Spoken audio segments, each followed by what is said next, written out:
Welcome, Night Owls, to the Book Club After Dark podcast, an inviting moodland podcast, and I'm your host, And I'm Michelle. We break down fantasy, romance, and thriller novels. all things enchanting, intriguing, suspenseful, and maybe a little spicy. Each episode features intimate discussions on captivating stories, character breakdowns, fan theories, and more. And this is your content warning. This podcast contains mature themes and discussions that may not be suitable for all audiences. Episodes include explicit language and descriptions of mature romance, as well as depiction of violence and other intense subject matter. This podcast is rated R for mature audiences. Listener discretion is advised. And going forward from here, as always, there will be lots of spoilers for Onyx Storm. There will also be some spoilers related to, not fully for Quicksilver, but there will be some relationship to Quicksilver as well. So the hope is that you've read Onyx Storm and Quicksilver. So let's get cozy because the best stories are told after dark. This episode, we will not have a drink of the episode because this is a bonus content episode where we are interviewing some of our friends in the bookstagram book talk community, which is awesome. So without further ado, tonight you will be hearing from Steven, you will be hearing from Tegan, you will be hearing from Valerie and Natalie. So we couldn't be more excited to bring this episode to you. We had a really, really good time filming this. Yeah, it's, a 2.5 hour plus jam-packed episode. What you can expect is the question, what was your favorite moment on Onyx Storm? Which scene hit you the hardest? Who was your favorite character in this novel? And then we played a nice little game of Fuck, Marry, Kill. And then what did they think of the gifts of Zinal? And then theories for book 4. That includes a geographical reference of where they think that we are going in book 4, as well as what their thoughts were on Quicksilver by Callie Hart, which is the novel we are covering in our deep dive. Welcome to Book Club After Dark. This week we have another surprising interviews episode, and we have Stephen Walker joining us at the Stephen Walker joining us tonight. So thank you for coming along and joining us for this Onyx Storm. Hopefully we get to those questions this time because based on our interview we had with you, it never actually occurred. So we're going to try to get there this time. And I'm Danny. I'm Michelle. I'm Steven. Hello. Thanks for having me. Well, I didn't know if I was supposed to say that or not, but I did. I'm a part of the intro. I gave you the pause because I was like, maybe he'll say it, and you did. And so hey, we're on the same wavelength. Perfect. Right now. Perfect. Yeah, thanks for having me. It's always a pleasure to chat with y'all. I really admire y'all and your podcast in general. I think it's very valuable. And today, I'm going to be super boring and stick to your script. So no off the cuff, no squirrels. Just, hey, I will answer your questions deadpan. Go. Totally kidding. I just don't feel like that's on brand. I have my lemonade. So. It'll disappoint all the listeners. With the pinkies up. We just have a couple of questions. You're just inwardly fancy. You're of the Fae court. Yep. I'm fade up. Word. But yeah, thanks for having me. I'm excited to chat with y'all. You've been on, I have a question that's not on our list of questions we're already. So let's just we're already deviating from the list you sent me. I came prepared. You didn't. I'm kidding. Go ahead. What is the question? The question is, you're like kind of a podcast pro now. You've been, how many other podcasts have you been on? Do you know your official, like your count? What's my body count for podcasts? You've gotten around. Yeah. Oh man. Well, today's never mind. Shh. I don't remember. Like 5? It's not that many. I've had a few for my Patreon. So we'll just say less than 10, but more than 1. Something like that. Sounds like a good time. Because it's been the same people Definitely. several times. So I feel like it's like 6 different people, maybe over 10 podcasts, but not over 10 different podcasts. Feel me? I was doing the math in my head. Okay. It took me I don't know if that makes me a pro. About to loop Y'all around. are the pros. Y'all have you have a name and a website. And I don't have anything. I'm just a me with a shitty phone, not a phone, a camera. I can't even talk. I'm so excited. What is this? A computer. Good Lord. But anyway, you were going toward specific questions that you had planned. I love your shirt.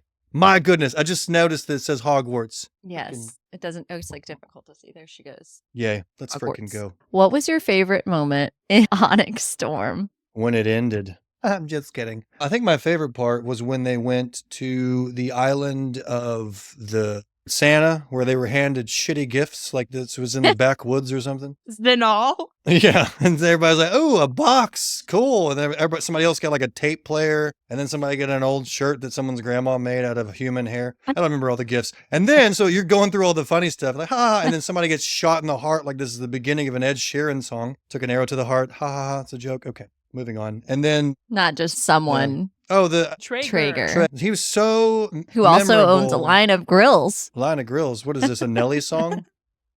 No, the Traeger grill.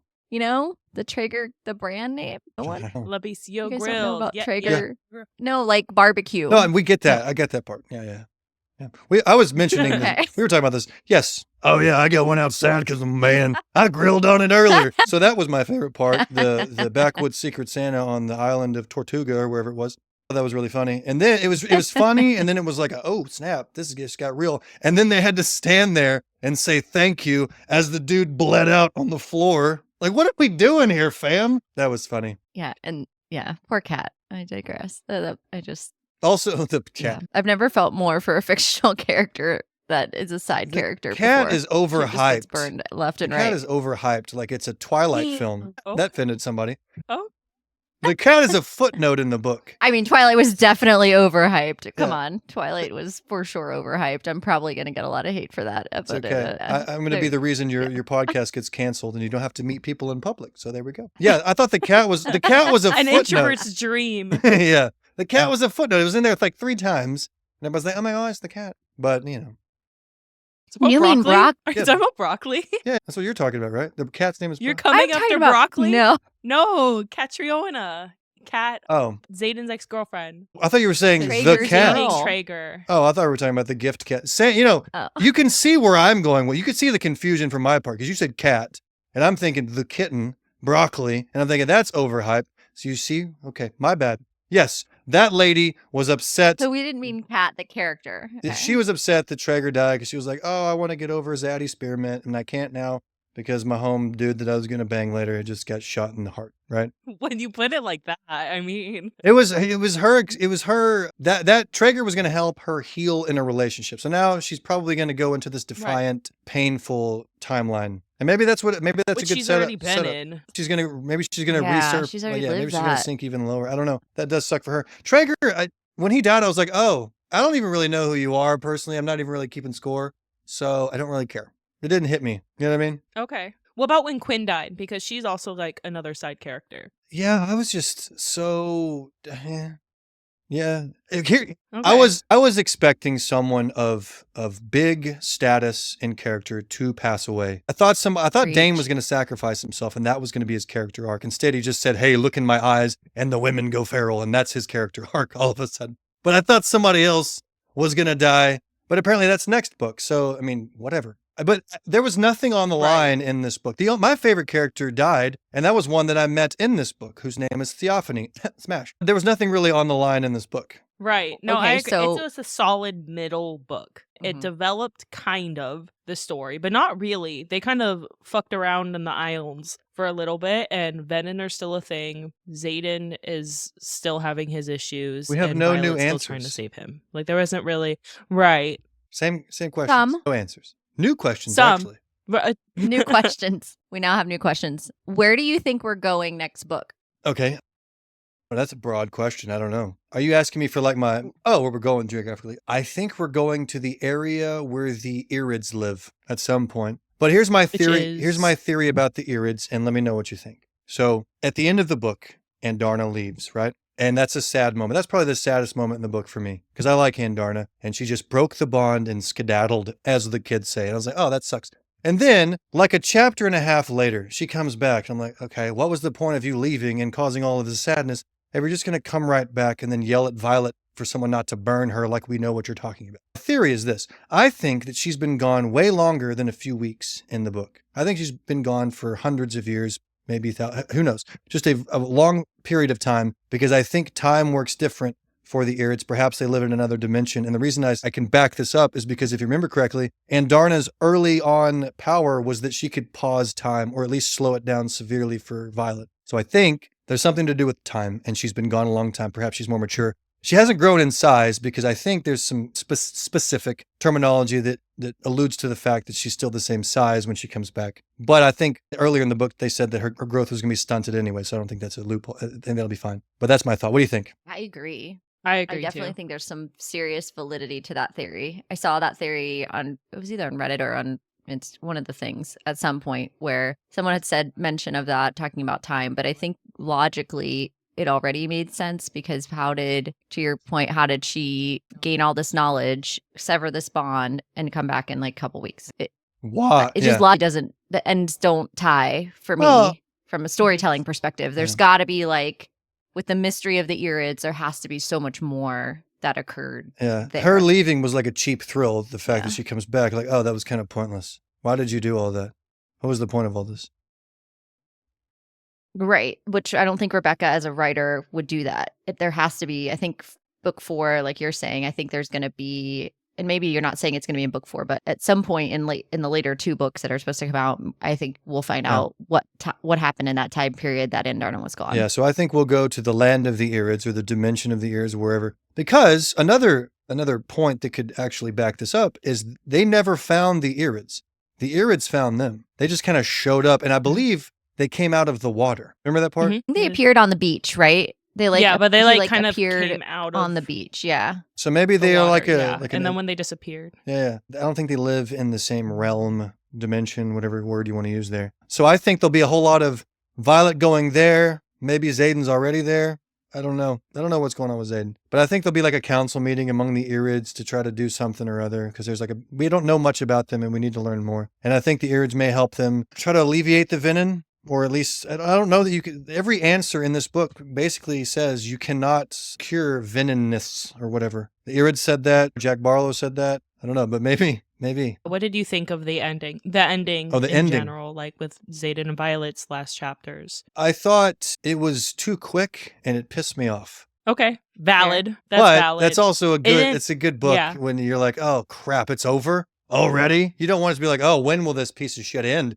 It ended too quickly. So I think, did we talk about all this in the podcast that I did with y'all? I No. don't know that we got that far. We didn't I'll be talk- fair. We didn't talk about I don't anything. think we even talked about the book. Oh, we at didn't? all. Okay, yeah. That's what that was our problem.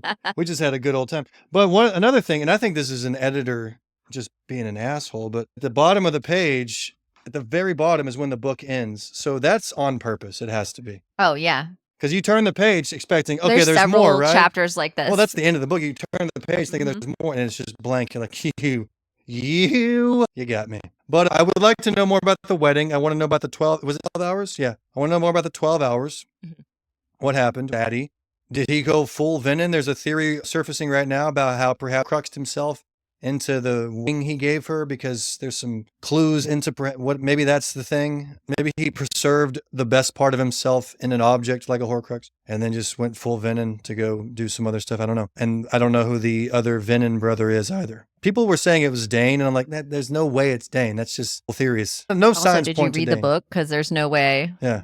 Literally 0 signs. And also, there's been a lot of theories. What are your thoughts on people saying that it's Liam? Liam's dead. He's not coming back. Dead. That's right. He did. Dead. That's just people trying to bring Liam back. And I looked into that, and it was just like one italicized word, but in context, he is dead. I don't remember exactly the whole thing it is, but I remember after researching it, like this is the Bible or something. I remember looking into the Greek of this. After researching this, I discovered that in context, he's dead. He's not coming back. Even Rebecca, which I don't know that I trust her in interviews because she can say whatever she wants. She said he's dead. And the reason she killed him off is because war sucks sometimes and people don't come home. And there was a specific interview where she talked about that, which I wanted more of in Onyx Storm. I didn't have my heart broken like I wanted it to be broken. Right? I had the same reaction because in Fourth Wing and Iron Flame, like a tearjerker moments, I was like bawling. A lot was on the Onyx line. Storm, I was like, big stakes. what is, and These were easy outs. I didn't get an emotional reaction. Oh my gosh. Okay.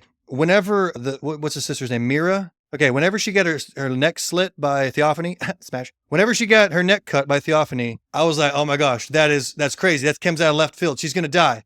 I knew she wasn't going to die. But the fact that she was easily brought back from a neck slit, I'm like, man, this is a Disney movie right now. Everybody comes back to life. No one's dying. Nothing's on the line. No, nothing bad is going to happen. But the only reason I said that is because She easily came back for you? yes. I mean, it Dane- was it was like a chapter later, right? So the minute I they see what you're started, saying. I mean, she's bleeding out at her throat. I It's going to have know, to be but quick, the fact- y'all. Hello. Like, if you're going to come back from that, it's going to have to no, be my quick. point was the fact that she did come back. I thought she was going to die, and then it would have been like a real, oh wow, what is going to happen? But the minute we go to this next I chapter was going to be and they start, pissed. well, same, but that's what I'm saying. Like in book 1 and 2, they kind of set up for those types of things to happen, killing off characters. But the minute you turn to the next chapter, And the follow through of it, yeah. right, and then you turn to the next chapter and they already start working on her. I'm like, oh yeah, this is going to drag out for a couple of chapters, and then she's going to get healed. And that happened. And then Dane is like, oh, look into my eyes when you talk to me, or whatever he says. And that was his moment. So Look at me. yeah, little rat. Eyes on me. Eyes Eyes here. over here, buddy. Or however, he probably didn't say it like that. Get your eyes on me right now. So that would not be good. But I don't know. I thought it was a cop out. Okay, fair. People are going to hate me from this interview. Why is he so bitter from this book? Is he okay? No, I agree.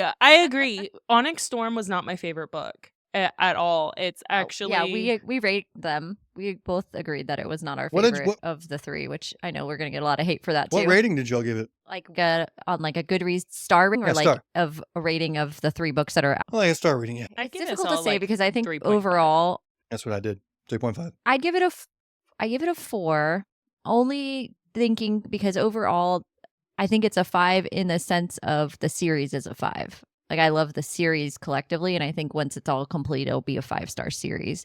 But I do think this book did as it was intended. That's why I'm giving it a 4. It's a middle book of a series. It did what it was supposed to do. It created the bigger world. It gave us a shit ton more questions by developing that world. But am I wrong? Am I wrong for saying I like wanted somebody bigger killed off in this book, or No. is it just because I anticipated That's what it? I was- Like, am that's I what I was messed up saying, for like, that? I think I probably I felt am. the same thing because they set the series up like a Game of Thrones style. No one's safe, and then you get to book 3, and everyone and their mother and the cat is safe. So it's like there's nothing on the line now. Yeah, because I I thought agree. it was kind of not cheap, but I thought it was like you wouldn't have cared for Quinn really at all if it wasn't for Imogen's perspective. Right? Yeah. If you didn't switch POV and have Imogen's like perspective in that, the value, like you feeling something for Quinn is so low on the totem pole of what we've experienced from books 1 and 2. Yeah, I agree I with think you. she killed off the characters that- that was safe to kill off. Right. I Which agree. means 4 is going to be brutal. Right. So Maybe. who do you think is going to die in book 4? Like who's the one that's going? I think Ree is going to die. Yeah, who's not making it? Me too. Yeah. Okay, why? Somebody brought this up in my Patreon Discord, but they said there was a big pivotal moment in the Harry Potter series. So spoiler if you haven't read that, but for you if you haven't read that. Anyway, Also, that's on you. yeah, it's been 20 something Yeah, it's on years. you at So this point. oops. So Hedwig dies in the last book in 7, right? And that was a big death because that was Harry's first friend in the series, really. That one's still So Hedwig still was a fucks big me up, kill. that Yeah. one. That one's So a tough one. The person's theory was they're going to go the Harry Potter route and kill off Violet's first friend that was Ree. On the way to the parapet, they became friends, kind of a thing, and then they stayed together the whole time. So I don't know if it'll be this next book, but she will die. I like that train of thought because so she killed off Quinn because on Imogen they started. I think she's using Quinn and Imogen's story as like a foreshadowing because that's they were friends at Parapet, and I think because she intentionally gave a POV chapter that she's next. So Well, that's another thing I forgot, which means that's another theory. I think the next book is going to be littered with other POVs, which I think will be exciting. Let's hope. I hope so. Fuck yeah, I hope that's true. Okay, let's play Fuck, Marry, Kill, because why not? I'm going to give you 3 characters from Onyx Storm, Steven, and you're going to tell us which you would like to fuck, marry, or kill Okay. in this situation. All right. So first up is naturally Fuck. Theophany. And then, well, not that's not, skip a we don't even beat. know the other He's 2 still there. yet. That's fine. He doesn't need to. He knows what he wants. Okay, fine. Give me the other ones. The next one is Cat, Yeah. which is not broccoli. Let me be very Not clear. a cat. Unless The that's cat. what you want. Unless furries are your thing. And then the third is Violet. no judgment. That Yeah. wouldn't be the pussy I'd be looking for. So Theophany, Cat, and Sorry. Violet. That's Oh, wow. my bad. This is not family friendly at I all. have a disclaimer at the beginning of every episode. You're good. Oh, good. But yeah, Theophany, Cat, or Violet. These are your choices. So fuck, marry, kill. You decide the order of things. Theophany, fuck. Cat, kill. Violet, marry. And I wouldn't have said Violet, marry until this book. I think she has become a very powerful woman, and I think she's just going to keep progressing. I think she had the spotlight in this book because she knew what she was doing. She had a goal, She was attacking that goal. Her love interest, Zaddy, was the freaking teenage boy. I don't know what's going on. Why don't you love me? Kind of just, stop whining, boy. But she took the stage, and I really admired that. So she's a wife material, at least in this crazy world called Bethgaiath. Or where were they? What's the name of this place? Navarre. Rivendell? Well, Navarre. Navarre. Riverdale. The continent. The continent. Or of the whole area. I don't know if they give it a specific name, to be honest, because each area is technically named after a Yeah, it's god, Navarre, which is what isn't was it? pointed out in the Isles. But Oh, it's just called well, the Navarre's continent. part Yeah. of it. Yeah. It's Amaralis is technically, if you want to get The specific. continent's former name, but like everything with the Isles too, they don't. I don't know that there's a name of the like whole. the planet. Yeah. Oh, look, that it says, they're Like on. yeah, Why does it say Gulf of America in this book, too? That's stupid. I'm just kidding. Gulf of Malik only appears in the second It's two a niche books. joke that one but person's going to get. You're right. The Bay of Malik. The next question I have, we already answered that one. Who was your favorite character? So Riddick was really Riddick. Wait, he didn't give us far and away our... winner. Oh, I Oh, gotta that's give right. you. Oh, yeah. I gotta give you yours. All right, I'm gonna ask you both the same, I guess. Okay. Hey, fuck, marry, kill. Okay. You got Dane, you got Riddick, and you got Zaddy. It's 3 easy ones, but think about it. Oh gosh. Riddick, Go ahead, I'd fuck Michelle. for sure. Really? Yeah. No, Riddick's a good time. I mean, I'm like, a sure he good is, time, but like, non-committal time. I feel like he means more than a good night. No, Yeah. he's a frog. He hops from bed to bed. He He's a is someone frog. that That if was well you put. if you just need a good time to blow off some steam, Hmm. Riddick. The other two, they come with baggage. It that would not be just like a one-off thing. He puts the dick in So- Riddick. Yeah. And I'd get a hate for this, but I'd kill Zayden and marry Dane. So And no That's just touchy me. feely on nothing at all on Zayden. Just freaking shot to the face. Wow. yeah, I'd make it quick and painless if that was possible. Man. Okay. Good answer. I don't. Good answer. He's just. Good answer. This is like Family Feud. Good answer. I've Screaming. always liked Dane and his complex story. Zayden's like We know. a cliche at this point. I'm learning your type in real So- time because you're a Tamlin sympathizer too. So I am. I'm very much for the. I can fix them, So, Dad. what's it Is that called? is that you? Have you said that? Kind I of. can fix them. I'm not Ariel, first of all. So You have legs. So well, I guess I she had do. legs at yes, I do. one point. Yeah. My Ariel the I was fish born lady, with right? mine. Not they a weren't different granted Ariel. to me by a. Yeah, I was talking about Ariel the fish lady. Okay, cool. Not like Ariel from another book series. A court of thieves and ruins or whatever. I don't know. Some random thing. Anyway, go ahead. Okay, Danny. Say, Danny. Yeah, Oh, yeah. me?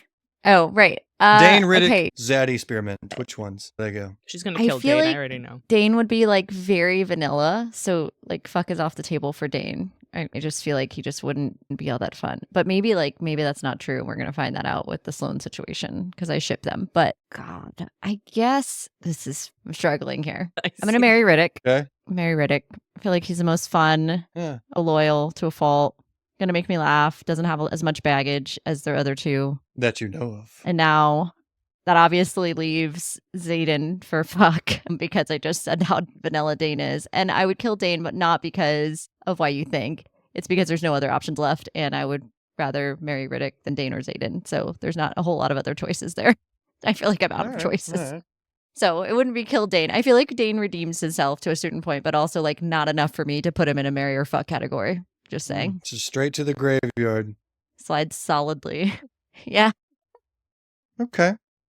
Like if he died, I'd be like, meh. But if Riddick dies, I'm gonna be fucking pissed. So I guess there's Yeah. That's how And I that's feel. true love. If you're sad when they die. exactly. Okay. Scene overall that hit you the hardest. Scene that hit me the hardest. Like I said earlier, everything was pretty, not necessarily predictable, but pretty, whatever. I don't know the word. Nothing really hit hard. Other than, I guess, Andarna leaving, that was sad. But then it became not sad when she came right back, which is why I'm trying to fabricate a theory of time. Maybe we'll go with Andarna leaving. No. Oh, so we'll go with that, yes. But when she was telling her story to the Irids, and they were just being assholes to her, like, oh, why? Why are you picking on Andarna? It was just, she was just telling the story. It was so cute. Like, oh, and then we did these things. And they were like, I hated that part. So that one, we'll go with that. It's tough. Mine was because I was listening to it Yeah. on the audiobook Mhm. the Yeah. first time around, and like the voices, and Taryn would jump in. She's like, "Don't ruin this for me." Yeah, it was adorable. And like the voice would change too. Yeah. It was really sad. Yeah. But whenever she left and she broke the That was sad. bond, that hit hard. But then she comes back and then whatever. But in the moment, that hit hard.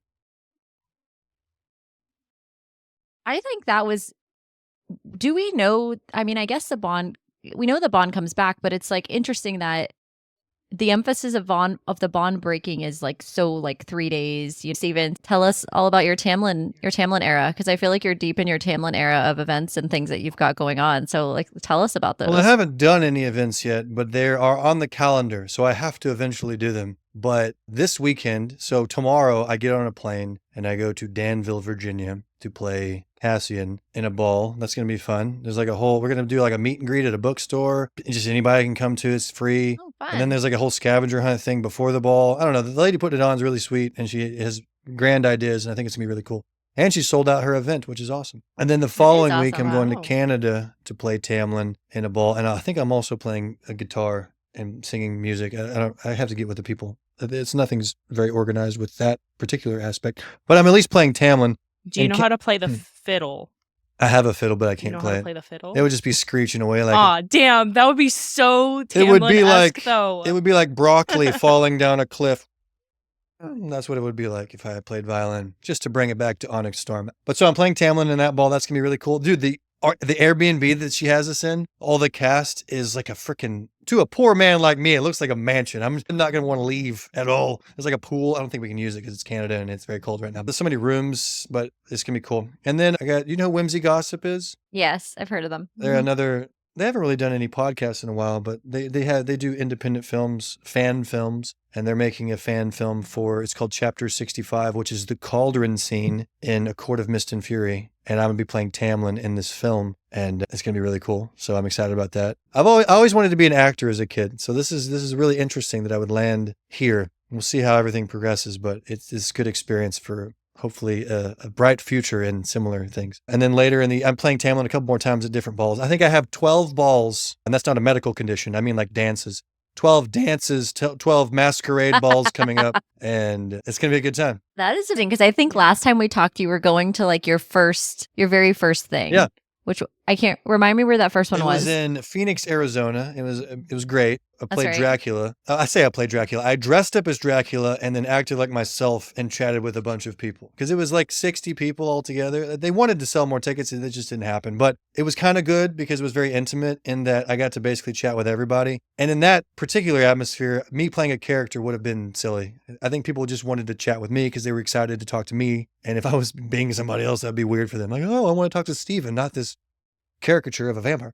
So that was really cool. But I dressed up as Dracula. And you made a good friend. There's a bromance situation that you have. Yeah. And I get to see him tomorrow yeah. as well. He's going to be at this ball this weekend. Yes. Me and him. The way I've been like watching this bromance develop. Y'all need to interview him. I was just going to say, can you like put in a good word? Absolutely, yeah. You know? Yeah. So, Steven,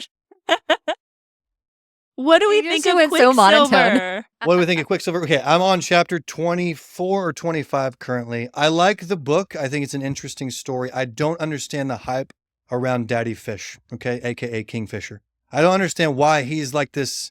Just wait. He okay. So I'm gonna put you in my head But right his now. just wait isn't going to be the same as our just wait, because the just wait is the spicy scenes. I doubt he's like. I got to the spicy That's scene. like the what does first, it for him. The first time, is that what it is? The first time they come together. That's not all there is. The first time they come together, he makes her feel all good and stuff. He's a great lay, whatever. But afterward, he says like 5 words, and then he jumps through a portal like this is a freaking early 2000s rom-com, and this guy just is a freaking player, and now he's got to learn his lesson later in the book to stop treating women like shit. So he leads, he's just wham, bam, and scram kind of dude. And I was like, what are you doing? And she's laying there questioning and upset. This is not a character you want to model your life after. So it bothered me because I went into this book thinking, okay, people have told me this is Rhysand 2.0, but Rhysand's thing was he never had sex with Feyre until, they had other things going on. This was all different. So, rub me the wrong way. So does that make sense? He's not a Rhysand. Yeah, no, it does. And if you compare his character arc to a recent character arc, it's very different. He's already... And you'll be disappointed, to be honest. They're not the same. Okay.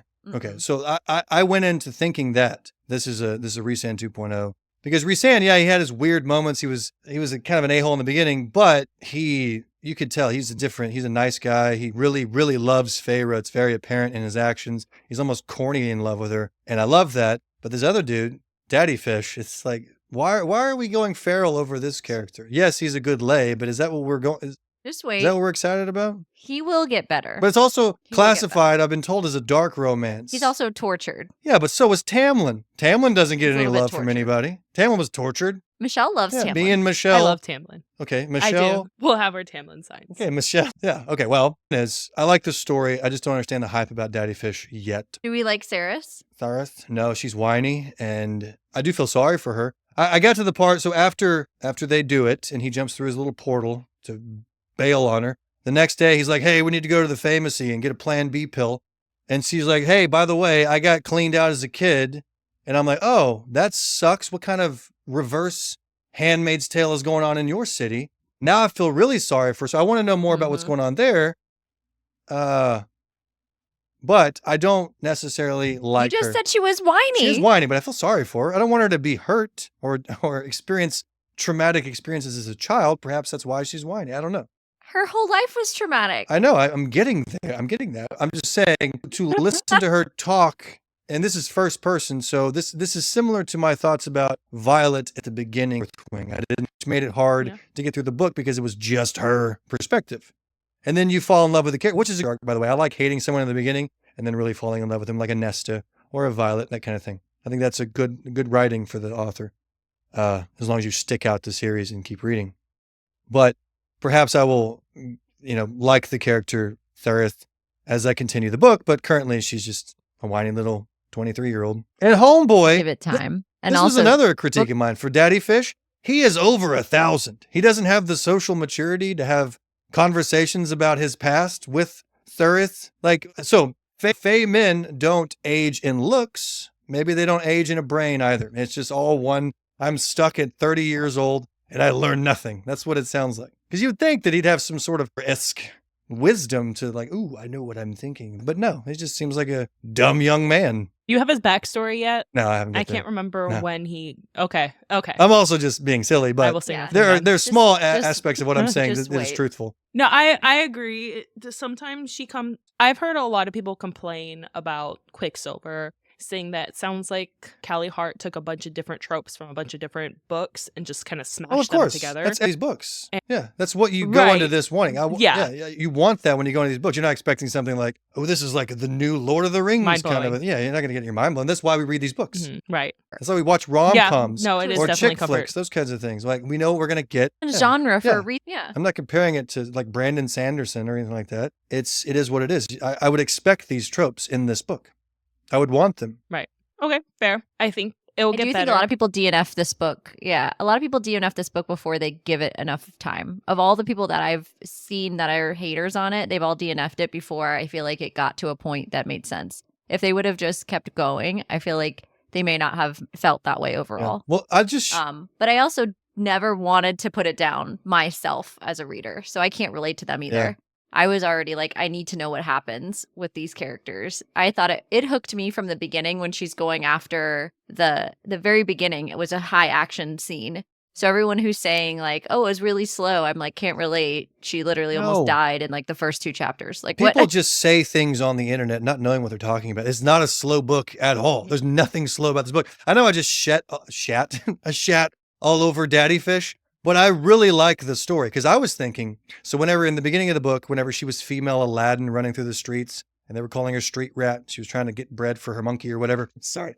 I'm following you. And then she gets captured by the guard. I thought we were headed toward this dude as the love interest because he was kind of nice to her along the way to meet the queen. So I'm like, okay, maybe this guy is going to be like a Chol or a Kale. How I call Chol from Throne of Glass. Like, he's a guard, but he's kind of nice because he gave her some water, kind of a thing. And they're going to eventually fall in love, and this is Kingfisher. Whatever. And then they're going to take him to the queen, and the queen is going to be like, oh, you're such a cool assassin. You killed these guys. I'm going to have you do some tasks for me. I was wrong, but I was also right because she falls through these sticky, slimy metal floors, and then she pops up in another realm, and then that trope happens with different people. But I was caught off guard by the whole thing and her going through the Quicksilver, which was kind of cool to find out what they mean by. How much of the Quicksilver how much of that do you know about yet? I know it's quick and I know it's silver. Because you're in what, chapter 20? Chapter 25. Okay. I know, hold on. It's like halfway. No, I'm Yeah, 2/3 you've of the way got- through. I have a third of the way Okay. left. I don't know, I guess a whole lot. I know Yeah, her chapters are longer Yeah. chapters. Okay. I know that Daddy Fish has it in his eye like a freaking eyelash when you're driving. I mean, did the cover not help you with that? The way that Yeah. The cover kinda- for Pirates of the Caribbean, you know, the one guy that doesn't have an eye and just kind of pops it in and Yeah. out. Whenever he talked about the Quicksilver in his eye, I kept picturing that. It was bothering me. Just the eye from the guy in Pirates of the Caribbean. Oh, I just Yep. picture it as, you know how sometimes people like to have that little black spot next to their pupil and it looks kind of cool in their eyes. You know what I'm talking about? It's like an eye freckle. Eye You know what I'm talking- freckle. Does anybody know what I'm talking? Am I just talking like an idiot? Yes. I'm the dude in the forest talking to the pigeons. No, I know right what an now. eye Okay, freckle cool. is. That's what I was I picturing. haven't seen an eye freckle before. Oh, okay. You've never seen an eye freckle? I have not seen a Why? spot I guarantee you've next seen to- one. You just didn't know that you have seen It's one. kind of cool looking. I also don't like a lot of eye contact. Like, I feel like it's Oh. intense. Dude, So I might not I be fall like in the love. truth I fall in inside love with evil eyes. everybody I make eye contact with. Just at the drive-through. Here's your chicken. Oh, I'm totally kidding. Totally kidding. But it is intense. Yeah, I stare right here. I don't stare at their eyes, so it makes it look like I'm staring at their eyes. See, you can't see the freckles if you're staring right Yeah. there. You guys don't look people in the eye? I do, but no. I mean, I What's going glance. on? Yeah, it's more of like I glance, but then I feel like it's prolonged, and I feel like I'm like a dog trying to assert dominance at that point in time. So I just like I shift my glance. I can't. And if I'm trying It's to like like a portal talk, of and I the make soul eye thing, contact. like it is you a portal. feel- Like you're seeing the Yeah. insides of the And then- person. You're like, ooh. Yes. And then if I make eye contact when I'm trying to like talk a lot, I lose my train of thought because then I start observing stuff about their face. So I'm Yeah. like, nope. I God can't. forbid they're attractive. You ain't gonna talk at all, are you? Nope. Just stand there and drool. Oh, I'm sorry. Thankfully, I don't work with attractive people, so it's been pretty Oh, easy. And, wow. Hey, surround yourself with ogres and other types of people so that you can always have a thought in your mind. Well done. that's exactly it. That's the That's good plan. strat. But I really do like the book. I think it's a cool story. It's a unique story in a sense. So it has the tropes, yeah, but I like where it's headed. I just don't understand the hype for Kingfisher. I liked it too. That's how I just wait. Just wait a minute. That's what everybody in my comment Give section it a little bit more said today time. whenever I was crapping all over him. But I'm also being, extreme a lot of the times just for a laugh and to be silly. Take it up a notch. No, Steven, not Yeah. you. You're never. Because too if I just extreme. like gave That's not you my at all. monotone thoughts, that would be boring and that would be out of pocket and out of character. This is very true. This is why everyone wants you. You're in high demand. That's why you've got 12 Stop. balls Stop on the it. calendar. 12 balls. 12 balls, there's a lot of balls. Not on you, on the calendar. Yeah. Well, thank you, Steven, so much for joining us tonight. We always have so much fun talking with you about Onyx Storm and the other random tangents we get on when we speak. Yeah, thanks for having me. It's always a pleasure to be a part of Bacad. I was waiting. The way I've been waiting this whole time for this. Hey, I had that in my back pocket for the right time. Not Here we disappointed. are. Good evening. Thank you for joining us again on an interview. Tonight we have Tegan with us all the way from Australia. Tegan, can you remind us what your handle is so everyone can go give you a follow? Yeah, thank you. So it's Sorcery Book Finds on Instagram. That's awesome. Awesome. And it's nighttime for us here where it's actually 9:46. So what time is, because it's all bright where you are. What time of day is it? Yeah. It's like lunchtime. It's midday. Awesome. The full day for you guys. Yeah, so you're I'm in like the a whole future. day Yeah, ahead. you're in the future. How is it over there in the future? Yeah. Yeah, it's a good day. Nice day so far. Excellent. All right. So let's start with our first question. What was your favorite moment in Onyx Storm?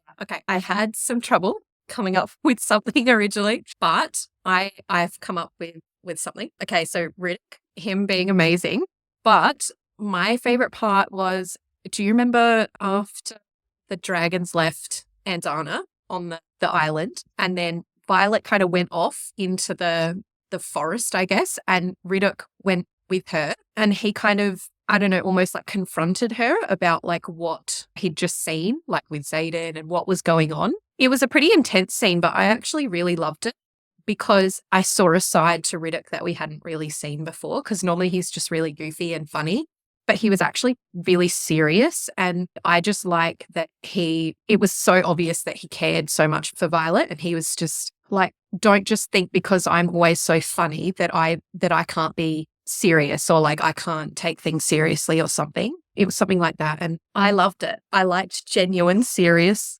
Riddick. So yeah, I reckon that was my favorite moment from the book, because I was just like, yes, he's just so protective and nice. Do you know, know? he's Do you just know the not a moment he's that I'm not just a talking pretty about? face. Yeah. No, exactly. 100%. We talked about that in a Yeah. previous episode where we were like, finally, he's being taken seriously. And that was the whole reason he wanted to be on Quest Squad. You know, even though he's joking, like, I want Yeah. to be on the Quest Squad. Like, he really wanted to be 100%. on the Quest Squad because he was asked by Liam to look out for Violet when she was training on the mat and he left, right? So, like, Riddick takes this shit seriously. And that's like Yeah. a really good moment that amplifies that fact that he's verbalized it. But it's a moment in the book where you really get to see him kind of step up because he also finds out about Xaden in that moment. And Yeah.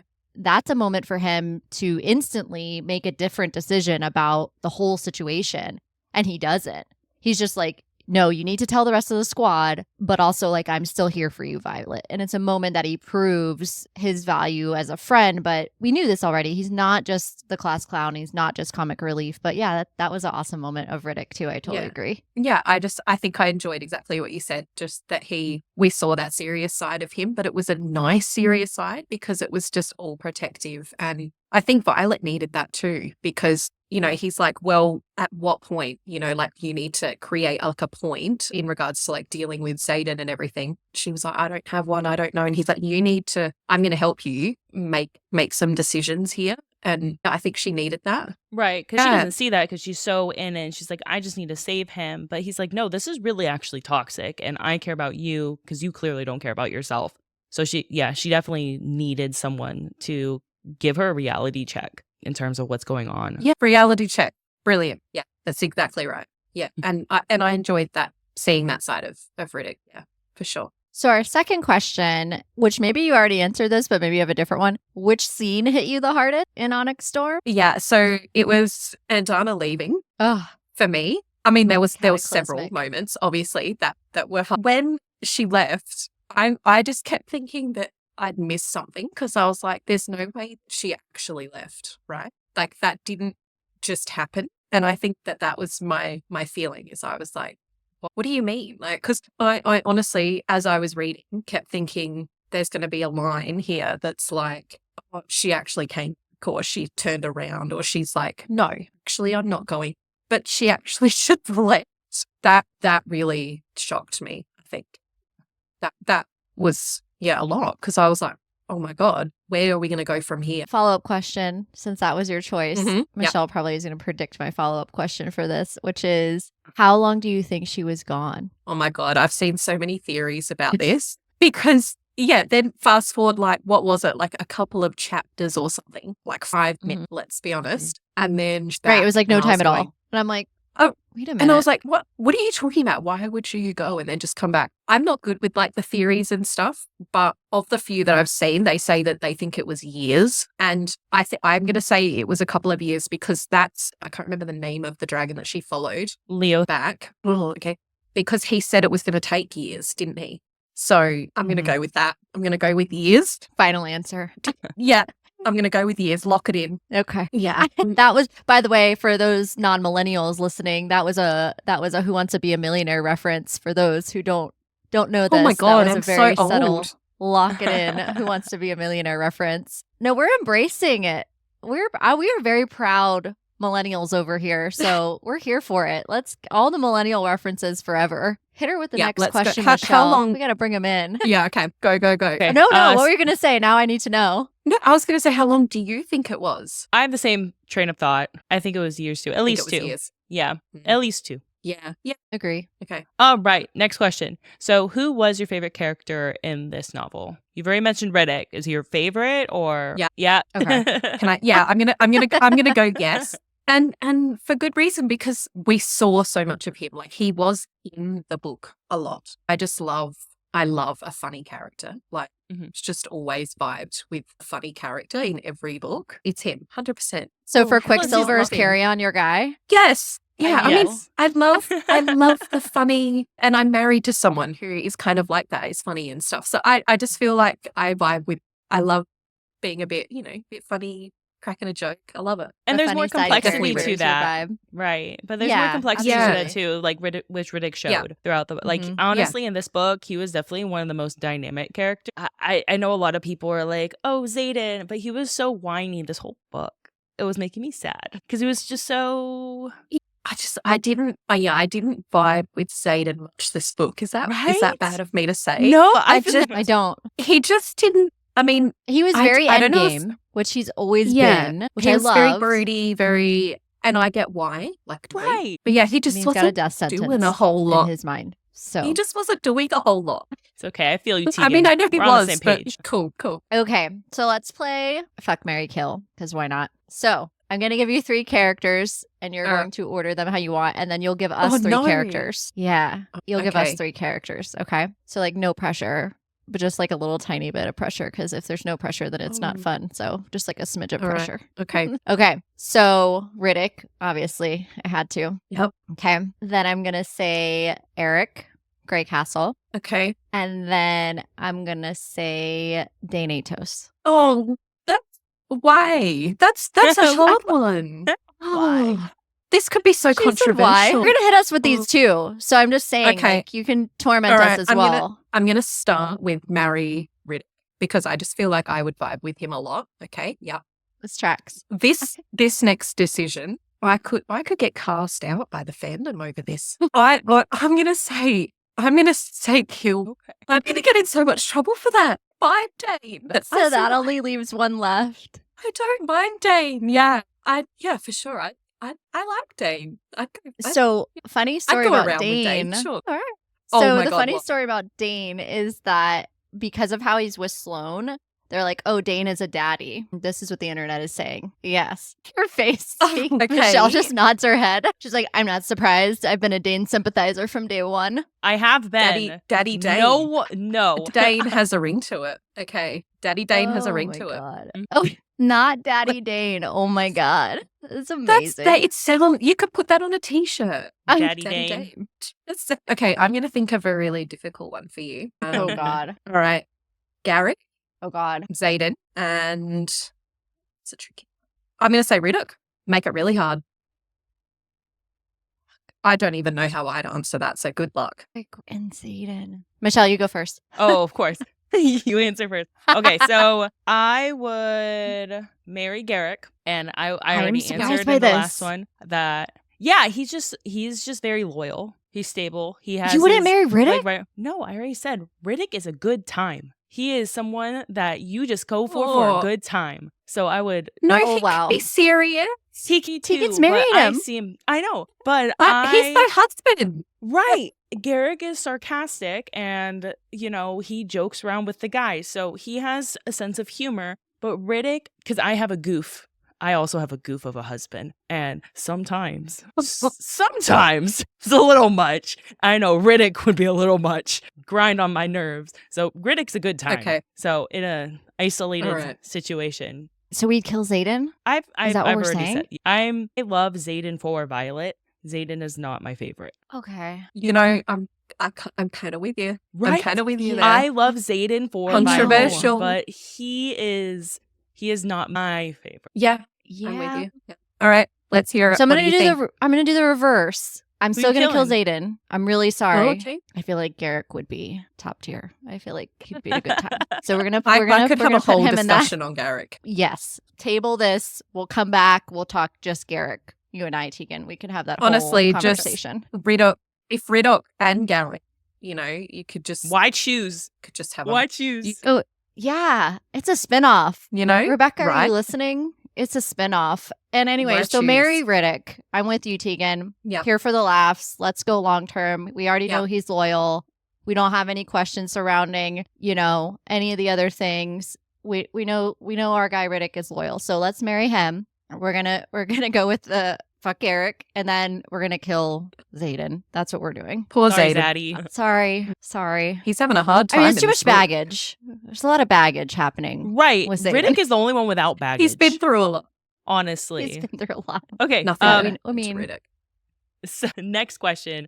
What are your theories for book 4? All right. So I've been pretty open, talking about this a lot, but I'm terrible at theories. Like I'm just a mood reader. I just read for the vibes. Here for the vibes. Yeah, I just like Love it. you could probably write a plot hole like this big into a book and I'd be like, where?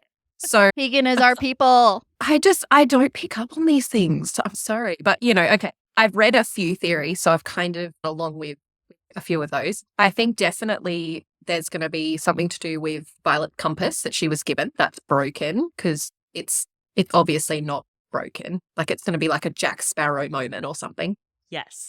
And then Satan with this box or thing that he's got to deal with that. Surely there's got to be something to do with that. If he still has it, does he still have it? I do think Interesting. the bond between Tarn and Segale, I think that's broken because I know that a lot of people talks about that end and that's why he's like recovering. That made me cry thinking about that when I read that theory. But I think that bond with them is gone. I'd like to know your thoughts on somebody thinks that the whole next book is going to be those missing 12 hours. I don't think that. I think it will just pick up from where we left off.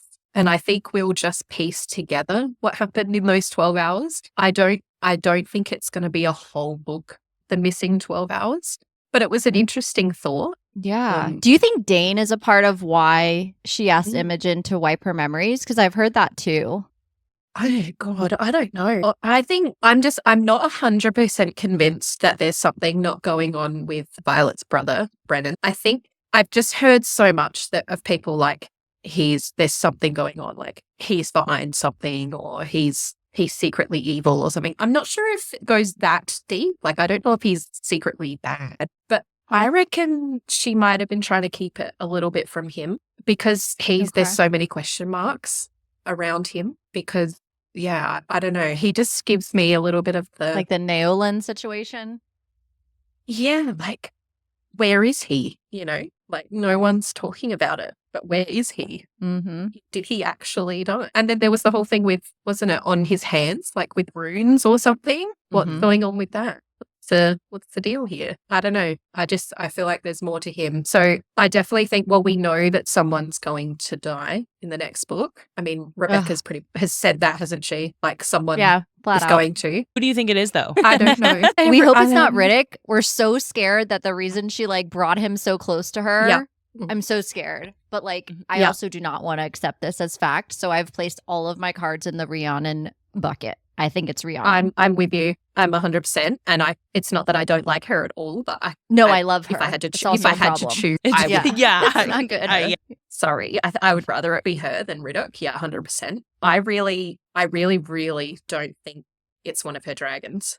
I hope not because.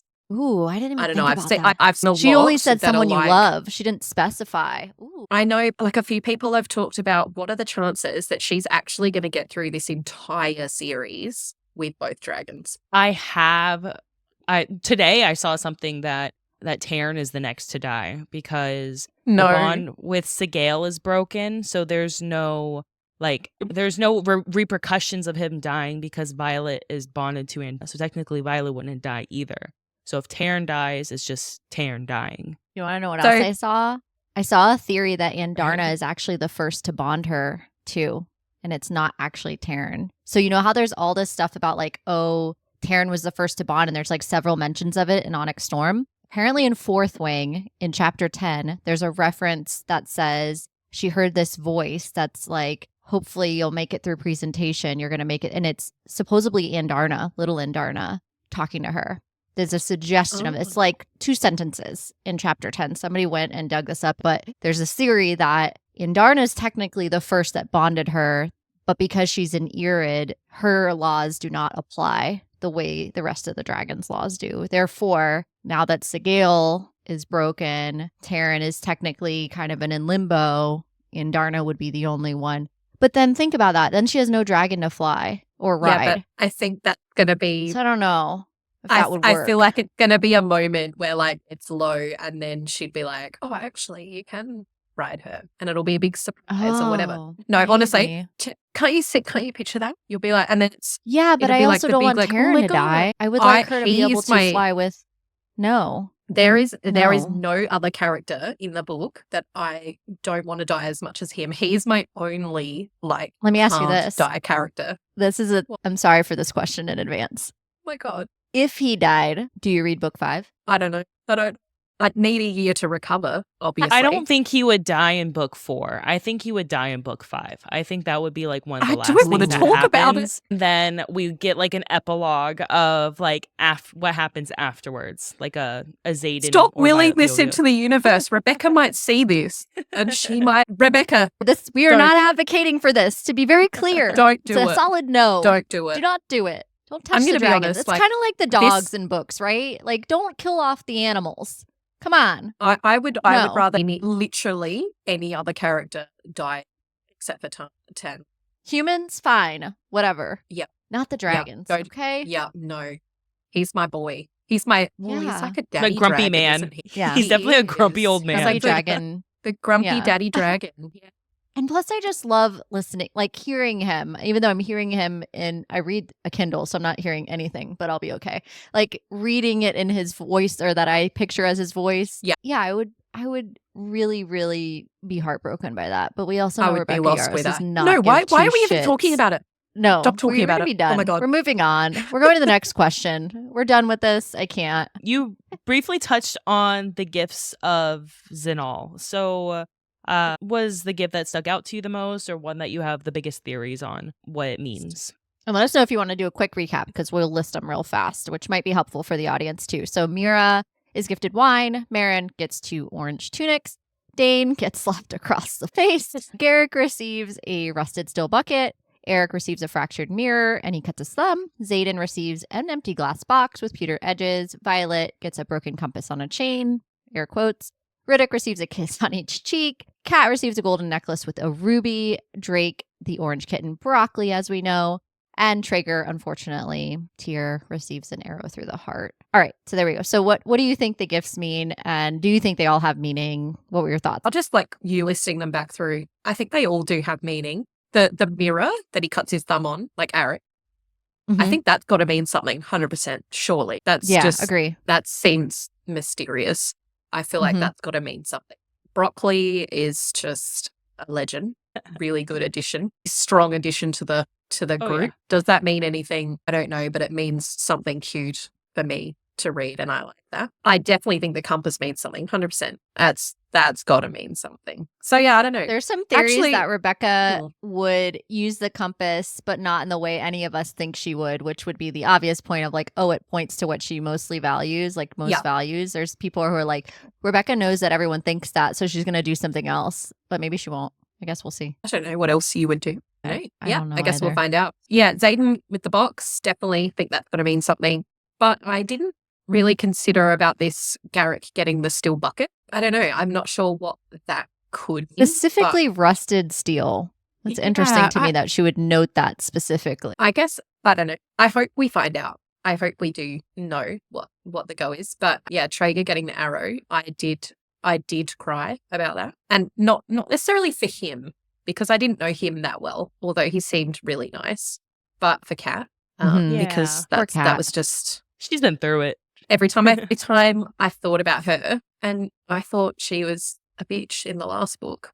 This book, she really turns it around, and I was very, very upset for her. What do you Okay. guys think? I feel like Kat's reflective of royalty and that she always has wanted that, and maybe foreshadowing that she'll still be in royalty somehow since she receives that gold necklace with a ruby. Yeah. There with Garrick, I don't know. I just had a thought while we were talking about it now. It doesn't change who I think the brother is, but I wonder a rusted steel bucket is useful, but I guess it's not as useful as a fully functional steel bucket. And since meaning like Rebecca Yarros specifically said, the person who would be the brother is the person who feels like most not of use. So I wonder if that has any indication with that. And maybe it's Garrick that's the brother, but I just really think- don't think that. I think it's definitely Bodhi. But I think it kind of represents a little bit like he is the steel bucket. He's empty. That's He's true. overused. He's exhausted. He's to the point where he's like physically breaking down. So I think that kind of just he is it's foreshadowing it's him reflective being of the he actual is the actual the steel bucket. Wow. That's what I think. I could be I wrong. didn't even think about An that. interesting thought. No, No, I feel that's like an that's interesting more thought, yeah. on. I think that sounds more in line, actually. Totally Mhm. does. That's Okay, fair. last question. Where do you think we're going geographically in book 4, if you had to guess? Bloody So we're in hell. Erasure now. We end in Erasure. Where do you think we're going from there? I have no idea. That's okay. Do you? Okay. Is there Where would you want to go? Maybe that's a better question. some, like, you know, where the wards end? Yeah. And you're into Venom territory. The I want to go Barrens? into, I want to go in there because presumably that's where Zayden's gone and his brother, whichever brother this turns out to be. Presumably that's where they've gone. I want They're not in Erasure.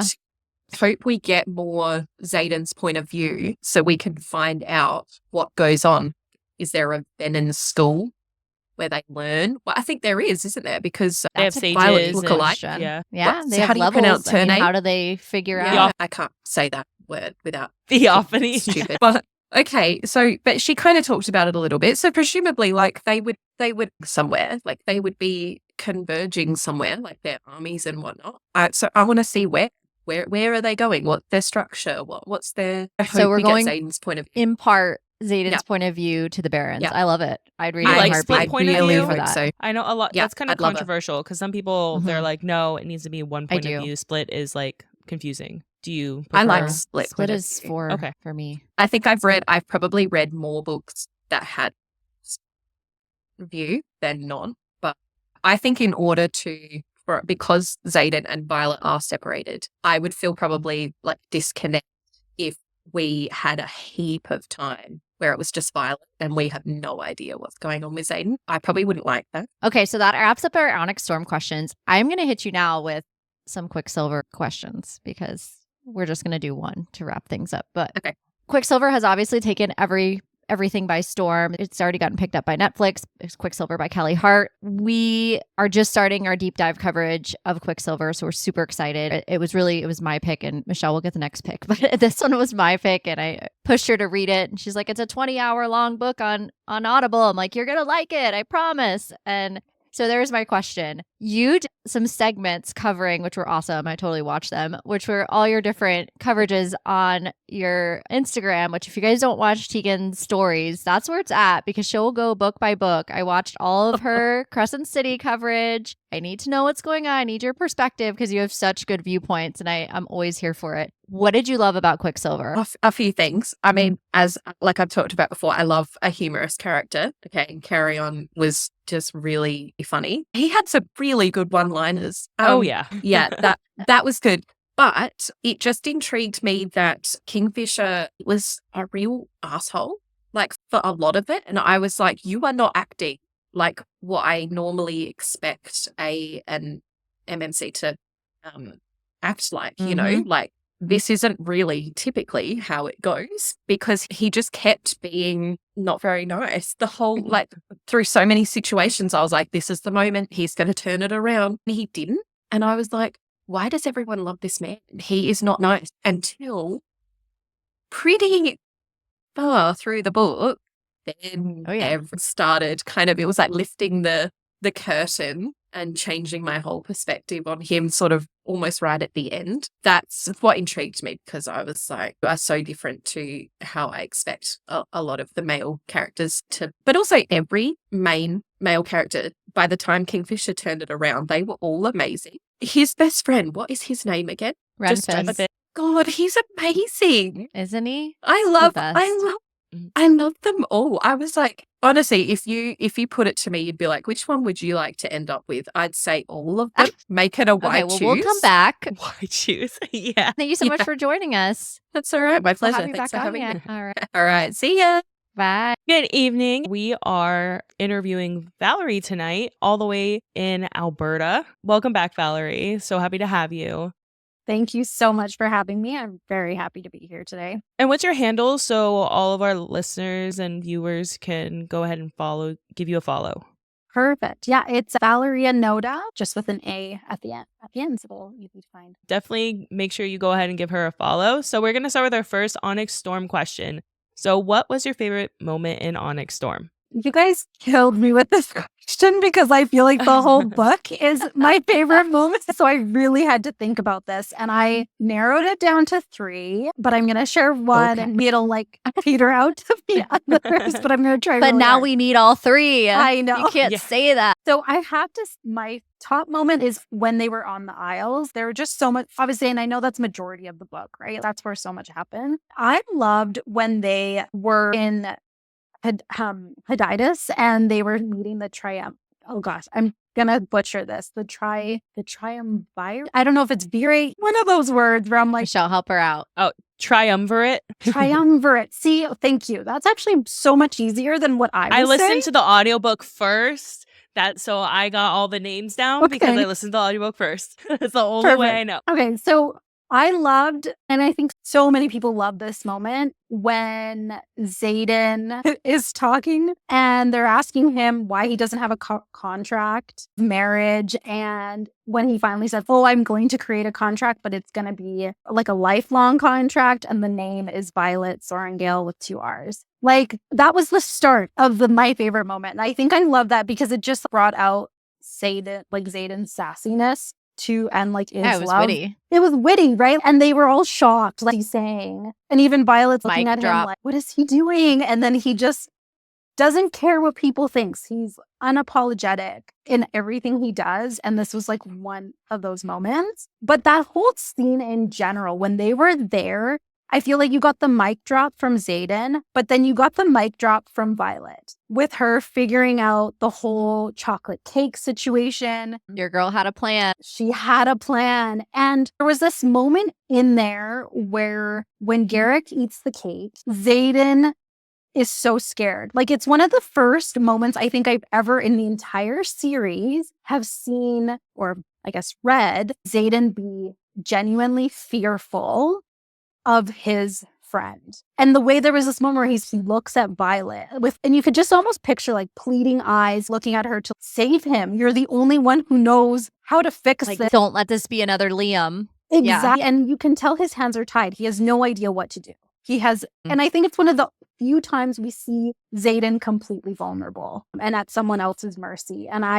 So it starts like super good with him being super witty, but I love that whole scene because he is so vulnerable in that moment. Violet just is brilliant in this book, so she crushed it. Yeah, she totally did. No, yeah. Go ahead. It was definitely awesome seeing her rise up to the leadership role that she is destined to have. And then she gets to use her scribe powers that she was groomed to do, and still be a badass dragon rider. Yeah. Exactly. It was definitely a big character arc moment. And we knew that. What's crazy to me is we know this about Xaden.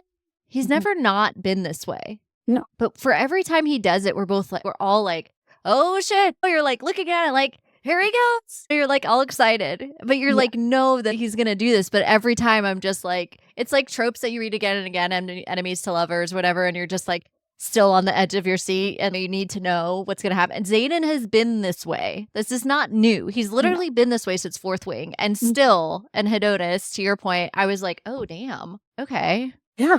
It's like that. Yeah, exactly. But like, why didn't we know that already? We've known this.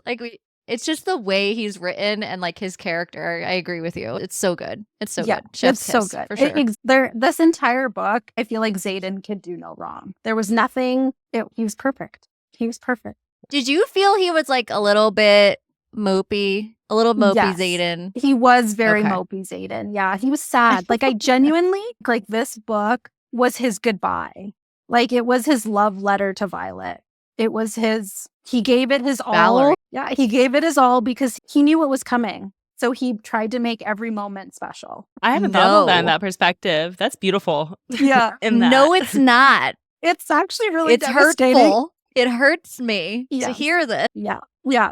But I genuinely think like this is his goodbye letter. This is his. Rebecca, don't listen to any of this. Yeah, I know. This When this actually struck me, like I think I had to read the ending again and I cried some more because I was like, oh my gosh. But when you look at it that way, because I read it the first time in excitement, like it's the first time reading it. And the second Yeah. time I read it as if it was his love letter and it hit completely different. It hits completely different. So Danni, you might have to get it or reread it from that Yeah. perspective. Oh my God. This is news. I'm digesting this as Mhm. information. I'll be okay. Yeah. Valerie, Yeah. what have you done? What I know it does it does hit a little bit. It's so heartbreaking. Okay, we gotta go on to the Yeah. next question. You're killing me. You're killing me. Okay. What scene hit you the hardest? And Darna leaving when she goes. Yeah. There was so much grief in Andarna's character and longing. Like, she loves Violet, loves her bond, her connection to her rider, loves Taryn, thinks she's like this. She sees herself as a very special dragon. She knows she's very special. When Leothin comes and he's like talking to her, and you can just see like she so badly wants connection with who she is to her core with the other dragons. But then her family is here. Like, her found family of Taryn and Violet and Xaden and Sigil. Like, they're there. And it's just that you see the shift and like her wanting to go. And when Violet tells her you can go, like giving her permission, it was just, I sobbed. I was like, she's leaving. She's never coming back. You assume like she's never coming back.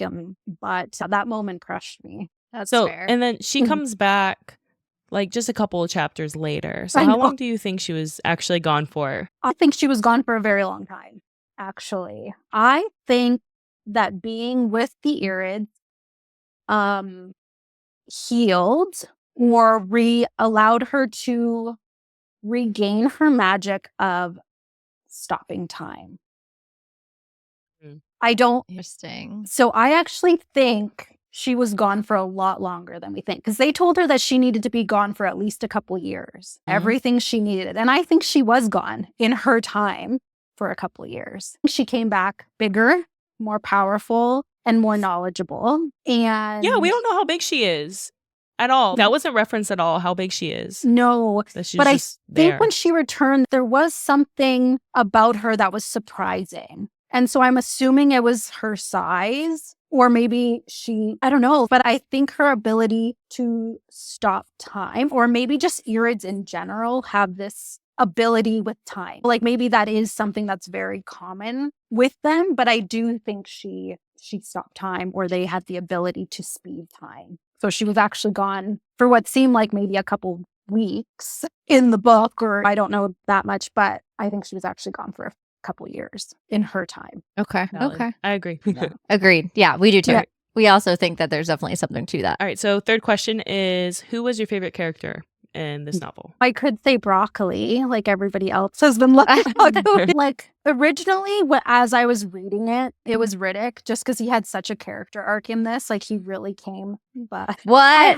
but I have to go back to my, like, I think she will forever be my favorite character, and that's Violet. Only because this book reminded me of Fourth Wing Violet. I found Iron Flame Violet was not my favorite, and I was worried we were going to get Iron Flame Violet in this book. I was really worried, but I feel like we got Violet with the mind of a scribe, where she really took her capabilities, her confidence is growing. And so I feel like we really got this new version of Violet, who's a leader or learning to be a leader. And she was just brilliant. Like, everything she thought of in this book showed how knowledgeable she was. She just surprised me every time. I'm like, how did you figure that out? And like, how did like you know that? Cadotus, like you were saying. Yeah, she just seems so put together. And even when they were meeting with King Cortland and she charged of managing that situation, and her idea with Andarna holding one of his panthers, a whole scene is just so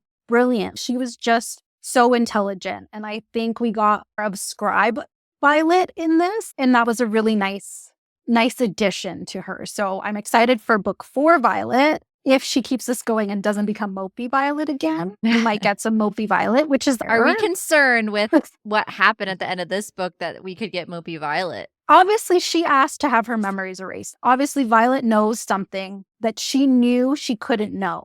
It was very intentional because Imogen made it very clear, I did what you asked me to do. But do we think it had to do with Dane? Probably. We know Possibly. that Dane is more powerful than we've expected, which makes me wonder if Because of Sloane.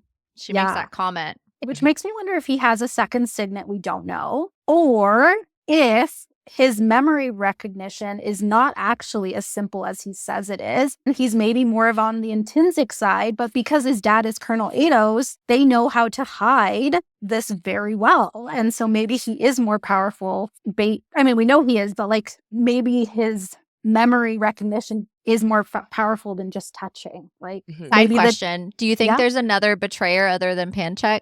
yes. Okay. Who do you think Yeah. it is? I think Melgren is one of them for sure. I've been suspicious of him from book 1, and I was looking Same. at my notes from book 1, and they always comment on his beady eyes. Every time Violet sees him, she comments on his eyes, and I feel like that's very weird. I don't know, like she's never said that he has a red rim or anything, but she always comments on his beady little eye. There's something there where I'm like, why does she keep talking about his eyes? That just seems so weird to me. So I think Melgren for sure. And the reason why I say that is because we know that magic requires balance. We know that has that precognitive, or he can see the outcome of a battle. But we also know that Eric can see outcomes and futures. So is he a balance? He's his balance. So he'd be Venom. Oh. Then. So he'd be Like he would have to be Venom. Venom. Yes. Oh, okay. So- Valerie, you're blowing my mind tonight. You Yeah. just dropped like 3 things that I'm like, what is happening to what I thought I knew? But yes, I know. Trust me. I'm here for it. This I love book- it. This is this why we book do has this. this book has altered my brain chemistry. I could not stop thinking about it for 5 weeks after I read it. Oh, yeah. 1,000%. It's Agree. still something my girlfriend And then you like I- think about where it fits in the whole 100%. line of the stories, all the things you thought you knew about the previous books, and yeah. Yeah. So I think either Melgren is Venom, is working with, is something. There's going to be a shift in balance with him. And I'm wondering if Eric is that shift. I don't know. Because we haven't really Dane's dad? Question mark.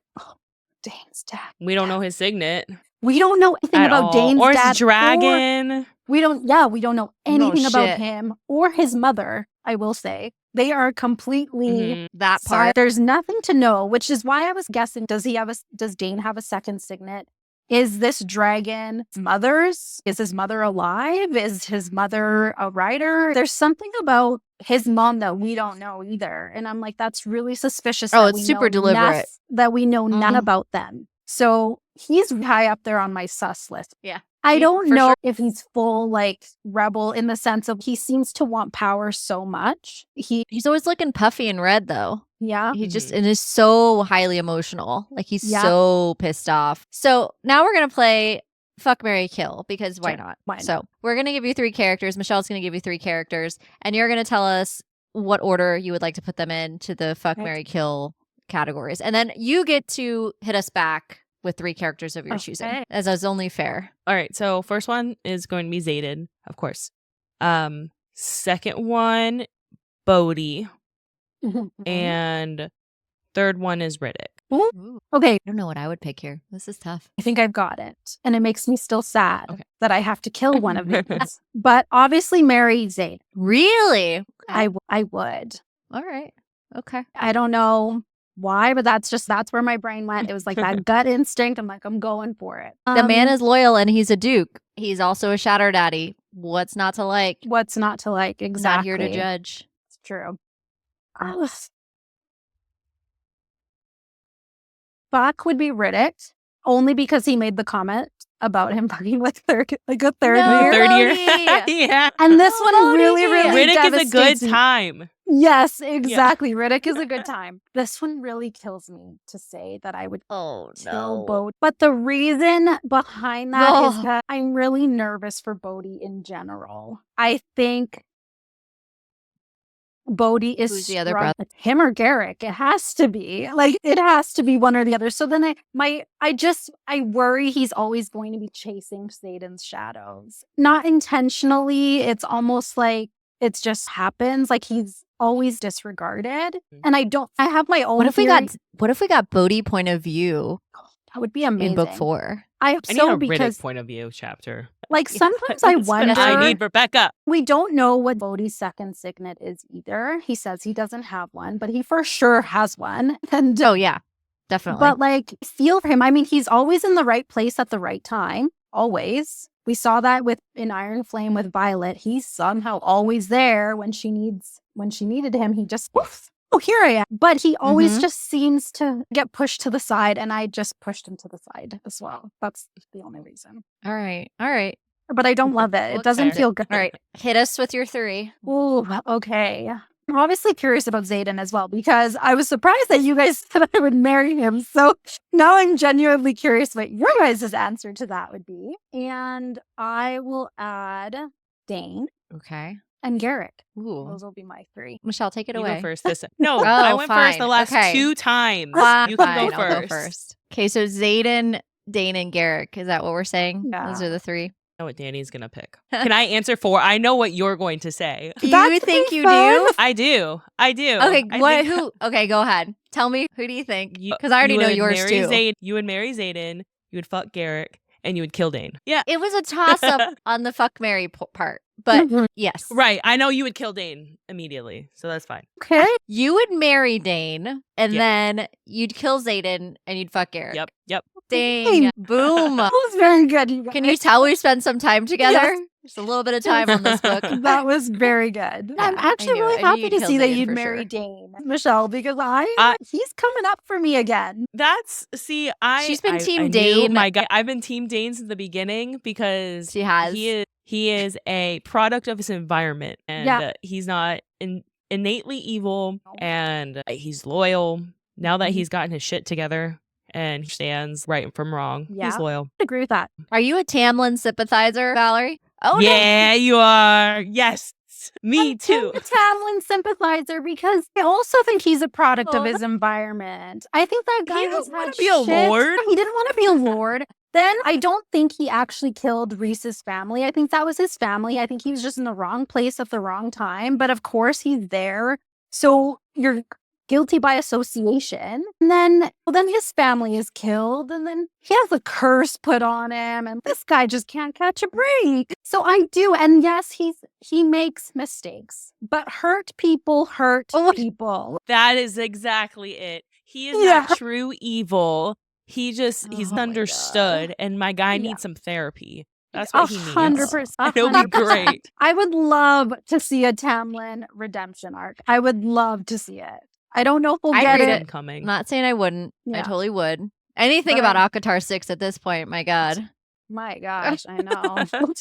Anything, just like a little nugget would do. Yeah. Yeah. Well, So shifting gears, what are your theories for book 4? We've dipped into them a little bit, but what were your theories, or what, better question paired with that, theories, and what would you like to see, even if it's not a theory? I'm going to really try to so I don't know if it's specific to book 4. I'm going to try and keep it specific to book 4. But Go for how it. do we know that Violet is a dreamwalker? We know this. I think book 4, Let's talk about it. she's going to she's going to learn this second sick with the help of Andarna. I think Andarna is going to help her with this. I don't She's know the how. teacher. Okay. And Darna Mhm. is the teacher. But I think, or just like helping her stay, like I think their bond is going to be different. I don't know how or why, but I think Darna being able to break bonds and reform bonds, there's got to be something there. Like their bond has In the has to time be. she was gone with you. So I Okay. do think she's gonna like hone in on her dream walking abilities through that. Of course, we don't know who the balance to that is. Is that the sage? We know there's a sage Right. who's the dream walker because that's who she's seeing in Xaden's dream. So I don't know if she's going to learn from this sage in her search for Xaden. Somehow they're obviously going to be interconnected, or if there is going to be something in her father's research. Or something Andarna knows. Like there's got to be, because the Irids knew about her second signet before Violet knew about the second signet, I think. They knew she was super powerful. So does that mean that Andarna will have extra knowledge about dream walking and what that means? Follow-up question. Yeah. Follow-up question on that note. Could it be Xaden that teaches her how to use her second signet? 100%. 100%. Because he's also an intrinsic, and we know that his is only a little bit manifested. Like they still both have so much growth to do. Xaden gave her the answer to finding him. That was not a coincidence when he taught her how she's going to find him. They are going to communicate through her dreams. It's really the only bits of Xaden we're going to get in book 4 until maybe the end where they have I don't know if it's a battle. I don't know if they somehow she finds him in her search. Like she knows exactly where he is. Wait, a battle against him? I hope not, but not intentionally, because I think Xaden is going to work from the inside. I don't think he's going to. I think he's going to be a double agent. Like this guy is not going to fully Venom like a sage because he still has his soul. And the reason why this is going to take me on a whole other tangent, you guys. I think Violet. We're here for it. I think Violet has a piece of his soul. She is in the ring, right? I was hoping someone else was on this. Yeah. Yes, the ring is a Horcrux. I 100% believe that. Therefore, because she has that, I don't think Xaden could ever fully become like full sage, full maven. Because I think at that point you have to give up your entire being. And if he doesn't have the entirety of it, can he really do that? I don't know. This is a question we may or may not get an answer to, Rebecca. Please give us answers. Yeah. To be very clear, I'm not agreeing with the first part of what you said. I'm agreeing with the Horcrux part. And that's there the thing, could like be something to that. Yeah. I think that they will see each other in a battle, but I'm not necessarily saying they'll fight each other. But somehow I don't see that. I just don't ever see Xaden hurting her. Exactly. Or even being able to hurt her. I think he might, through his dream walking state, show her what's coming. And that their first meeting, like their first face-to-face meeting, will be in some sort of tense situation. But I don't think he will hurt her, but I think that's when we'll see his like double agentness. Like his... Right, because where else would he be able to display that? That's fair. Yeah, so I don't know actually... and to add to that, Darna's like, I won't let them burn you. And so obviously what she's talking about is treason. 100%. I'm not going to let them burn you, meaning I'm not going to let anyone set fire to you. I'm going to protect you because you're basically going to, it's treasonous. They know that you've known that Xaden's Venom. So you don't just jump to that level. 100%. They know that you've known. Yeah, and I think she knows who else ran off. I think she knows where the eggs are. I think she knows. Ooh, let's talk about the eggs. She knows all of it. Why do they need the eggs? Bargaining tool? With who? Deborelli? Or any of the Isles? Or who has the eggs and what do they need them for? Just hit Could you with be all Deborelli, the things, Valerie. but I also think that they haven't encountered, is it the northern area? Yeah. So I have a whole thing with Loyal and Xaden, Dune, or spill it. This is the time to spill the tea because Michelle does too. She has a whole thing with Loyal. I do not think that there is a cure for being bad. I think that has been said so many times in the book. There is no cure. There is no cure. There is no cure. I do think that if you viewed, Xaden showed that you can control it. He has shown abilities where you can control it and it gets a little bit easier. So I view being Venom's an addiction. It's all about self-control. It's all about which the Irids said. You cannot, there is no cure, but you can evolve. So I think there is something to that personal evolution, that is how you can do it. However, I do think Dune and Loal, they are the only two gods that have a lifetime of service. And when you become dedicated to one of them, we know from Theophany that she could be cured if she never gave up her dedication. There was that whole speech at near the end. She's like, why would I give up all this power? And she gave her, yeah. And so we know that being Venom is a choice and it's about power.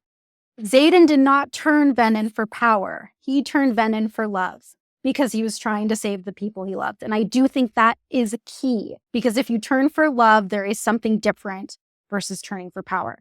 Versus Jack Barlow. Right. Exactly. And I think that's why Xaden also has a different level of control. If we know that Loal and Dune are the balance and they are love and war, and we know that a lifetime dedication to them is an answer, and we know Violet is partially dedicated to Dune, could Xaden cure himself being dedicated to Loal? If he fully dedicated himself, what would happen to him? I don't know. But I do think we don't know anything about Loal, and I don't think that's a coincidence.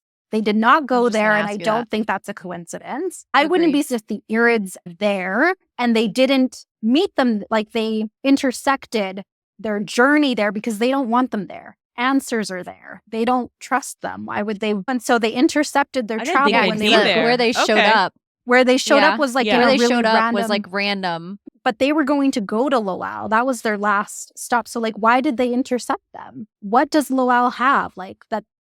So I do Interesting. think there's something there with Loal dedications but I also think Andarna and Violet had power on the Isle. They had magic. But I also believe that's because the Irid magic is different from the other dragons. I think they channel from the sky. The other dragons channel from the ground, essentially. So a part of me is also wondering, does Andarna learn, and this is like another theory, about how to channel from the sky, so she'll teach Violet how to do so, and therefore teach Taryn how to do so, making them almost even more powerful riders than ever before because they will have limitless power. And I think with limitless power, does that mean you're less likely to burn out? Do you burn out because you're channeling from the ground? Because once you channel more, you become venom. So does channeling from the sky have like healing versus the ground? So I also wonder, can Okay. Violet's power, if she channels from the sky, siphon through Sloane, also be healing? That was a lot. That Interesting. you That just was a dropped. lot. That was a lot. Like, I loved it. so I do Yeah, think I like it's didn't- all interconnected. This Loal, Mhm. Irid, sky, like there's, yeah. The sky is mentioned so many times. Mhm. Like, you have the power of the sky. Like, that shit's not on coincidence. It's not. Mhm. And if They're likes saying balance, that so that would intentional. make sense. Yes, Right. it would, right? So, because Earth, sky, Earth, that would be the sky. balance, technically. And Darna being there, choosing Violet, they're all they're not coincidences. And Darna I think that's why Violet had power in the Isles, was because Andarna wasn't channeling from the earth. She was channeling from the sky. It's a different form of magic. But Agreed. yeah. That was so much, though. I loved that. I'm going to have to think a lot about I know, a I lot did. of I those dropped a pieces lot there. for a while. Because, no, like- but I think that leads us really well to our next question, which is, where are we going geographically in book 4? I don't know, because I don't know where Xaden went. And Okay. this is part of I wish I brought my book so I could see the map. I can hold it up. Thank you. There is a spot that it was when they were trying to decide where to go, they had suggested, Oh, yeah. was it To the north? Emerald Sea. To in the Emerald Sea, thank Lucerys you. area. Yeah. That was suggested. And Darna and Violet was, but what is there? Why has no one ever been able to survive that? What's hiding there as well? So book 4, I feel like the only way Violet is going to travel is through her dreams. And that's going to be chasing Xaden or trying to find him. So she I don't stays know. in Erasure I all think of book she's- 4? Is that what you I think? think so, because I think being a Now she's the new Duchess. is going to have different responsibilities and different. And I think Fen Ryerson has a lot of secrets, and I think she's going to discover them. Absolutely. I think she's That going to part. discover I them hope as a so. duchess. Yeah, things There that I are so think many even question marks. I don't Yeah. even think Xaden knows. And I'm worried that there's going to be more of like civil issues, right? Because there were already issues with trade and things. So I'm wondering if that's what she's going to be dealing with. And that's where Eric is going to help her manage with all the different parts, because he's royalty. He understands the politics of it Question all. on that. Do we Mhm. think the people of Erasure and Tyrandor support Violet? No, I don't think so. Mhm. And I think this is where her Brennan is really going to have to step up in supporting it, and Bodhi, Yeah, a if Soaring he's Gale of there. all people is gonna be their Yeah. Duchess. I don't know how well I that's gonna know, go it's- over. And so that's why I don't know if she's either going to travel at some point because she has to escape because of maybe a rebellion within the rebellion. That the people just don't understand. She's sacrificed for them. Okay. But I don't know if she's actually going to physically travel. I feel like she's going to travel through her dreams because Xaden is probably, I don't know if he thinks there's a cure. I don't know if he's given up on that hope. So where is he? Where is he safe? Where? Because now he probably has to continue to channel, wouldn't he? If he's gone to the next. Do you think he would go to the Barrens? If he's gonna go be a double agent, he'd have to. Yeah, Right. this is true. He'd have Okay. to. Do we think that book 4 is only going to be Violet's perspective, I structure hope wise? not. I hope not. I really hope not, because I need those Xaden point of. So I like. Okay, so you I would want hope- it to be Violet Xaden. Yeah, I would Okay. like it to be Violet Zayden, but I don't need a lot of Zayden, but I would need one like every 10 to 12 chapters. I would say Just sprinkle like a one in there. check-in. Yeah, Yeah. yes, like just give me a little check-in. She gave us That's how I way feel more. about Riddick. Yeah, she gave us way more point of views this time. Mm-hmm. So I would hope we get an Imogen point of view, another one about her erasing the memories and like what her role is now. Because obviously she knows all 'Cause the she could tell us. information. So I think she's going to be crucial in book 4. Someone Violet trusts, because I don't think she's going to trust very many people, even fewer. So I would like another Imogen point of view as well. All right, now that and a we're on that Riddick. tangent of Imogen, follow-up question on Imogen. There are theories that point to Imogen's been wiping memories this whole time. Do you think that's true? What are your thoughts there? I hope not, but I don't understand how she wipes memories. What does she have to do to wipe someone's memory? Does she have to be close by to them? Does she have to touch them? Does she have to...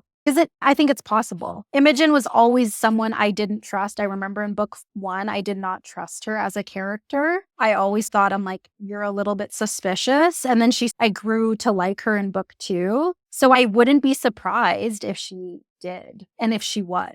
But I think it would be... Yeah, I agree. I think it would be to protect Orisha at the time. I don't think it was like out of just same. to do it. I think if she did it, I agree with you. I think that we get really sticky with being able to have a solid plot line if we go down that road too far. So there's a lot of posts that suggest, oh, all of these instances are where she could have wiped Violet's memory. And I get nervous about reaching for stuff that may not be there. Yeah. Because if you do that, then the whole part of Jasenia's first part of the book saying everything transcribed here is what we know. Yeah. Doesn't necessarily mean that couldn't be true, that Violet couldn't have had some memories wiped from Imogen. I just don't think it's the extent that Book Talk and Bookstagram has talked about. It may be one or two like little things here or there that kind of protect the rebellion kids, but I can't get on the bandwagon that whole sections and things like that would have been changed. Right. Yeah. I agree. I agree with that 100%. It just gives too many plot holes. And I don't see Rebecca Yarros as a writer who would leave that open like that to where that would happen. No, she is setting us up for another big loss in book 4. But who do you think that's going to be? Riddick. She set him up. She set him up too much for us to fall in love with him. Just like Liam. Mm-hmm. Just like Liam. We fell in love with him and then That's why I don't think it's going to be him. Okay, I hope so, because I'm like, I love him. Like, I loved him as a character. He brought so much humor to the book. And he did diffuse so much tension in the book. It was so well done. And truly. So the only other person it could be potentially is Bodhi, if he was still, who knows if he's actually in the, I don't know if he's Venom or not though. So that's a hard one for me to say. I think if she wanted to kill Mira, she would have already. She almost did. Agreed. So but also that would be very like Rebecca Yarros to be like, oh, Mira almost died. Okay, now she's dead. Like, I mean, what? I do think one of the siblings is going to die. I don't think all 3 of them will be alive at the end of the series. Our last question is, what do you think the gifts mean from Zinal? Did anyone stick out to you? Do you have a theory on any specifically what they mean? Violet's compass is not broken. It's not broken. That is that is like the Jack Sparrow compass, like going to lead her somewhere. She just needs to realize it's not broken. And I think that will lead her to Aiden. Potentially, it could lead her to the Irids. It could lead her to a number of things. Like, we don't know what it's going to. And I think it's going to be one of those moments where it's like, and then the answer is there in the time you need it the most. It almost reminds me of like the Harry Potter with the light, or with his thing. When you need it most, it'll come to you. And so I think that for sure. Zayden's is interesting. That I don't know what it could be, but I don't think it's a coincidence. And even he was saying, we're going to keep it. Like, he knew this isn't something you just toss away. Why? I don't know. Yeah, I don't know what his could be. Like the glass box. I don't know. Broccoli, I feel like was just put in there. I don't know if it had any like real meaning. The necklace is interesting. I think the necklace is a little interesting, but I don't, for Kat to be given it, could it be something of trade, like something of value it's needed for later on? Or a royal. Yeah. And flyers, they get rubies when they graduate too. So it could resemble that she's actually going to make it to graduation. That's a good point. I didn't even think of that. That's really good. Yeah. But the only ones really are the compass, that's like the one that stood out the most. And I remember when I read it, that was the first thing I thought. I'm like, this is not broken. It's not. And I have a thought. I had a very random thought just now. Yep. What if she gets the ruby now because she's not going to make it to graduation and she's one of the characters we like that she's gonna die? I feel like Kat would be an easy kill, though. Like, I don't think enough. She said someone you like is going Just to a die. thought. And we know Rebecca I do Yarros like loves Kat. her. but I will say I started to like Kat more by the end of this book. And that's what made I me like so her I a don't bad think lot. enough to of see her the die. fandom likes her, though. Yeah. I don't think fandom likes she's her. not beloved because she specifically said like someone you Okay. really love. Yeah. So probably not. But I don't know. That was my thought when you said that the ruby is graduation. I Mhm. was like, oh, that would be very twisted of It would Rebecca be. to give it to her Right. now. Not beyond symbolizing her. she's not going to make it. Yeah. Rebecca, we know your tricks. We know what you're going to try. Yeah, and do, except we have you know that absolutely no she's- idea. And you surprise us every time. We don't know. Like We're trying to figure realistically, it out. we have so many beloved characters. Like it's either, I mean, it's Riddick or Ree. There was a lot of Mhm. foreshadowing about Eric too. Like a lot. Yes, actually, yeah, because he can see everything. So he's like yeah. almost giving it all he's got right now. And he said something about, I'm going to die a writer. Like he has made, Right. there was something he has said. So I'm like, are you foreshadowing your own death? Do you know how you're going to die? But he can only already? see his choices. I think that's Yes. critical to remember. That's 'Cause true. he can only see like his choices. So he could see other people's choices too, and futures, but those are subjective. They can Mhm. change. So I think he thinks this about himself, but I Mhm. don't think he's our guy. I don't think he's the one who's going to die, personally. No, it's probably going to be Ree. We all like her. I know. She's so to What Violet. about Garrick with his, yeah, I know. What about Garrick with his rusted steel bucket? What do we think about that? I don't know if I thought about it, to be honest. Like I was Fair. sort of like a bucket. I mean, like, they throw all of them at you at once. yeah, and I was kind of like, what would be the meaning of a bucket? Obviously, like the only thing I thought of was like something, his significance of carrying something, like you're carrying, because I think he's the one who transported the eggs because he was able to move them quickly, which is why I think he was so close to burnout too. And then, yeah, like he was carrying Imogen. We need to call him biceps from now on, like biceps, Garrick biceps. So, like, literally the vehicle that's been rusted as a bucket, carrying people. Carrying people, Back and carrying forth. secrets. Because he really knows all, Yeah. like, he probably knows more about Everything. Zayden. He knows Yeah, a lot. He knows a lot. So Yeah. maybe that could be the symbolism of it. What about How Dane about you getting guys? slapped across the face? That was so funny. I belted out laughing in that moment because it was Me too. just, it was like every reader wanted to see that. Because so many people don't like Dane still. So they're like, that was perfect. That was so like, I do not love Dane, but I do ship Dane and Sloane. I oh am gosh, excited to yes, read that. Yes, Yeah. I agree. I But anyway, fully back to the support slaps. that. Why do we think he got the slaps? Because he was an idiot before. He made poor choices. He made some poor choices. Okay, I'll give you Yeah, that. he was just like, you fool. Don't be a fool. You fool. Yeah. And then the wine. All right, that's fair. Yeah, I don't know the wine, the significance of the wine would be. She was excited about it, but I don't know. I don't know what no, I couldn't say anything about the wine. Do you guys have any theories of that? Because I'm now curious. I saw something where since wine is red and later afterwards, this is where she starts like gushing out blood. I was supposed to represent that. Like she was going Yeah. to be the next one to bleed out. So that was something that I saw that I'm Mhm. like, okay, that makes sense. I didn't think Yeah. about that when I was reading it, but it made sense. I do have a theory on Zayden's empty glass box. I think the empty glass box resembles his soul because it's gone. Yeah, but it can be filled. Yes. And Violet put something significant from her into the glass box. So obviously the soul can be filled. But I have this whole theory on what happens when you become Venom. And I think that just resembles that he doesn't have his soul, that it's his anymore. Now that it's Yeah. completely gone. With the Horcrux, obviously, he is Mhm. still his like tangible human soul, but The Horcrux. that's not a part of him. Yeah, that's really interesting. I'm gonna have to side DM you about your theories on Venom because I'm genuinely Okay. curious. I'm like really like the moment you said that, I was like, I need to know. I need to know this. It's this big thing, but I essentially think that they actually dedicate their souls to Malik. And that's why they can be, because there's no sort of dedication. They They're don't really talk immortal. about a temple, but that since they're immortal, I think it's not them dying. It's them giving up their soul in exchange for the power. So it's a literal dedication to Malik. Makes so much sense. So that's what I think. Yeah. Yeah. Okay. Next question, final question. We're going to talk about this beauty right here, Quicksilver. So we're going to start our deep dive.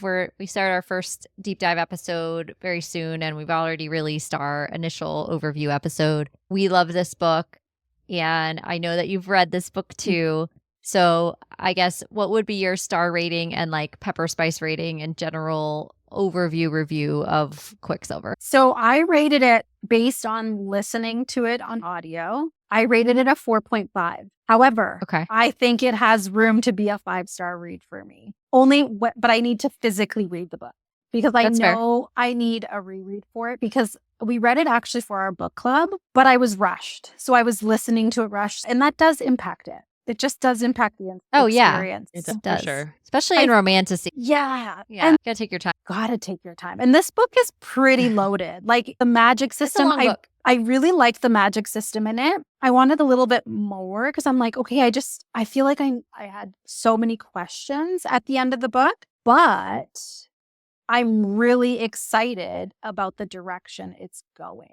Yeah. like, I'm excited for book 2. I'm excited for book 2. I remember finishing it and being like, whoa, I have way more questions. What is she going to do?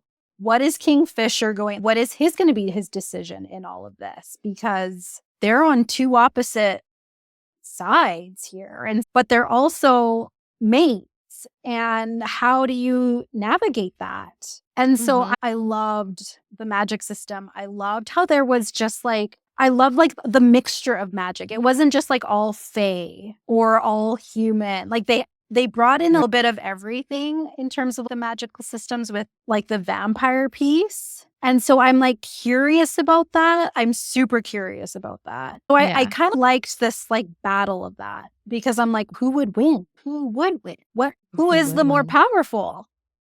And also what's going on there? Because there's Yeah. clearly a lot that we don't There's know. a lot more questions with Yes. the Vampire Kingdom, for sure. 100%. Oh, yeah. A lot. 100%. A lot of And for her questions. to now have to lead, they left it on it was a cliffhanger, but it was a very well-rounded cliffhanger. I remember reading it and being like, oh, I'm actually satisfied with that. It didn't, The arc the story Yes. arc was complete in that the one, story arc and was then it's just gonna complete. pick up, Yeah. But then you're still like, but I want to know what happens next. So I Mhm. really loved it. I thought Would- the side characters were awesome in this book in particular. Like the Yes. care that they brought Mhm. was really, really good. They were very fleshed out. Very well. Very fleshed out. Yeah. Very Agreed. fleshed out. Did you like Saris? I did like Saris. I think she's going to come into her own a little bit more, but I did really like her. I thought she's powerful, but she almost doesn't know the true depths of her power. Like her confidence, I think is still, it's there, but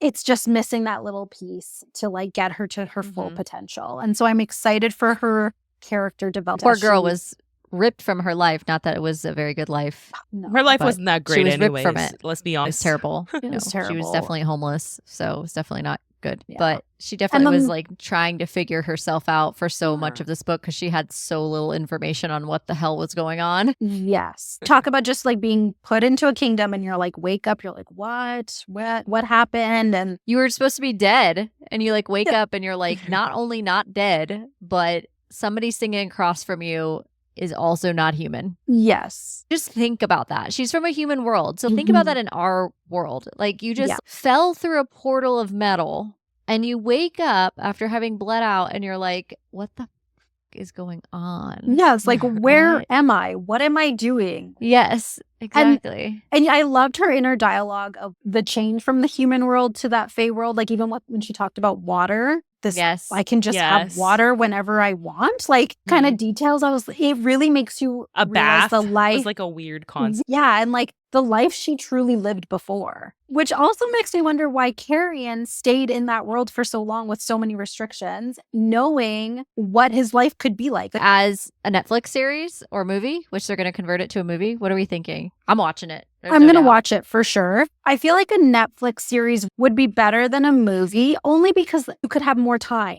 Like you get maybe 8 episodes, Right. 8 hours worth versus a movie, the max you're going to get is 3. Unless if they did a part 1, part Right. 2. So I just feel like, are you going to be able to get the depth of the book in a movie? I don't know. Are we is happy fair. that it's Netflix? Because there are other production companies. And Yes and no. I think Netflix has the potential. Okay. They have produced some really great shows, but I wonder if, I don't know. It's a toss up. I think they have the potential to do a really good job because they have Black done, Mirror 7 is coming Yeah. out. Black They've done Mirror some is like top tier. 100%. So- They've done some incredible shows and some incredible movies. can do so I think they can do it. It Right. just all depends. They have to make sure that they get like Callie's vision. Like they have She's a to nail producer, that. so I've read. Yeah. Which is great because I think if you miss just the slightest bit, it could really try. and the fandom yes. will know because And I hope that their will casting know. is good. That's like the only thing. Like casting will make it or break it as well. And so they really got to get their casting spot on. Thank will so you much for join having us me. for Quicksilver? I'm going to do a reread and then so I have it fresh in my mind.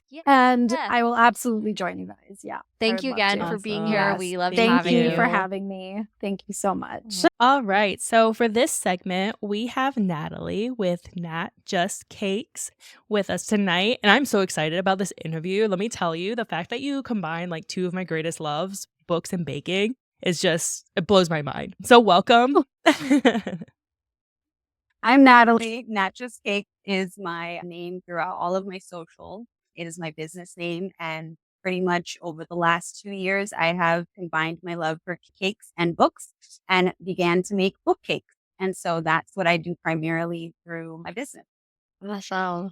And guys, if you haven't seen some of Natalie's cakes, first of all, I love the name, business name Nat Just Cakes, because that's an amazing play on words. But also the cakes that she makes, guys, I'm telling you, they've been shared by Rebecca Yarros. They've been shared by so many different authors that I've seen repost her cake. The one that you just made for Twilight, I just went back in time and I loved it. My mind was blown. You did the trees, like the forest. You had like the exact quote that everybody loves. I mean, the only way you could have made that one better is like, this is the skin of a killer, Bella. But we could do that for a future cake. So future Yeah, cake. that's for the future. No worries. Yeah. There's lots more to come. Oh, yeah. And actually, I think you have a cake coming up that's dropping tomorrow for Zayden's birthday. Can you tell us anything do. about that? Or no? Just be on the So, spot. It's no. I'm actually really excited about it. It was actually a shock to me because I didn't realize that Zayden's birthday was on the 31st. And someone on TikTok pointed it out to me. It was like, "Are you making a cake for, our Shadow Daddy?" And I was like, "Shadow Daddy's birthday is at the end of the month." And she's like, "Oh my gosh, it's Zayden." And somebody ended up pulling the actual part in the book, basically stating that that is his birthday, his actual birthday. So I was like, "Oh, well, let me put a poll up and see if people want me to do that." Over 200 votes to 13 that wanted me to stick with my Belladonna cake, which is my original one that I was going to do next. So now I'm doing a Zayden birthday cake to drop tomorrow. I was That's like, I hope awesome. everybody loves him. Is it going to be chocolate because that's Yeah. his favorite cake? It is. No, it is chocolate. It is Awesome. chocolate. And I Yes. cut it in the video and everything. Had to make sure it Okay. was chocolate. The pictures with me eating the cake and everything. I'm probably going to Okay, go back great. and eat that after this interview. So Yes. Amazing. So how has the Empyrean series impacted you creatively? creatively. So the Empyrean series, I think I have done probably with the Zayden cake, it'll be 4 cakes. Plus I've done multiple other desserts because I did the new Romantics midnight release for Onyx Storm, did a bunch of desserts for that. I've done previous midnight releases for Iron Flame and did cookies for that. And so like, it's honestly just been kind of a whirlwind of me just trying to figure out what I want to do next to express my love for this story and kind of figure out the parts that should be involved with the designs to make sure it's representing it well. It's been a really good challenge and also just something that I can kind of express and be able to put it out there. Just like any other artist gets to put out their love for their, story, putting their fan art out. That's my way of doing it. Which for the new Romantics release, you had cookies there too. And those were really good. Oh, there were some funny ones. I don't know if you all saw them, but there were some We ones didn't that make said, it. like it was like save a dragon, ride a wing leader. No, Like I like it. That's amazing. And there were some really funny ones. There were some that were Dane's tears. There were like that's a funny. few that were just, there were some real funny ones in there that people were just like, as soon as they saw it, it was like, no, mine, it's mine. And so it's like, Yeah, and I loved that cake specifically had like the throne chair on the Onyx Yeah. Storm cake. Like, so I've tried to put the throne on most of them. So the first one had the throne because obviously my house, my chair, my woman.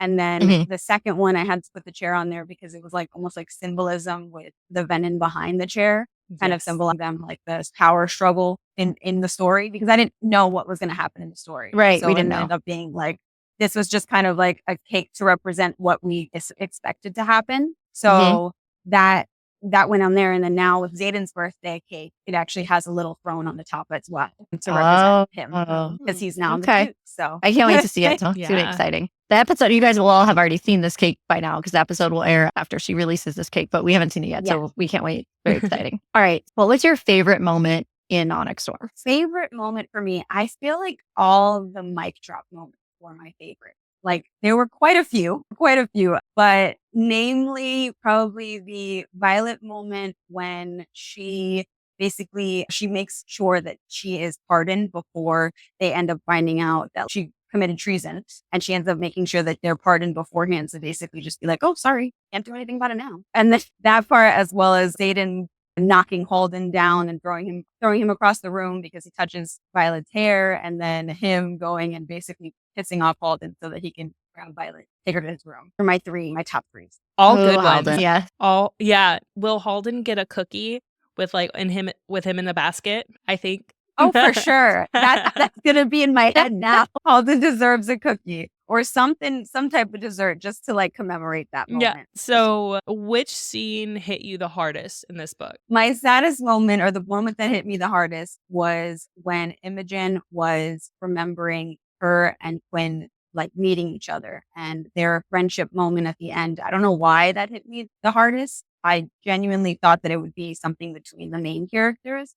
But for some reason, that one, like, I just couldn't stop crying. Aw. And I did not expect that at all. And maybe that's the reason why it hit me the hardest, because I was like, oh, I didn't expect me to have that reaction to it. You get a lot of moments in that chapter. You find out what Imogen's second signet is. You find out that, you see Quinn passing. You really see the moment between Imogen and Garrick. You get a lot in that point of view chapter. And it was really good. So thanks. That's awesome. Who was your favorite character in this novel? Because we got a lot of new people this time. We did get a lot of new people. I don't know about you guys, but I was a bit confused Lost. in the beginning of this book. I'm like, who I the was what? like, Huh? yeah, and it was crazy because I remember me being like, I'm ready. Like I like brushed up on things. I remember everything. Like I'm good to go. And then I was like, who? What? And then I kept asking other friends and they were like, no, same. Like, I don't know what's happening either. I was like, okay, cool.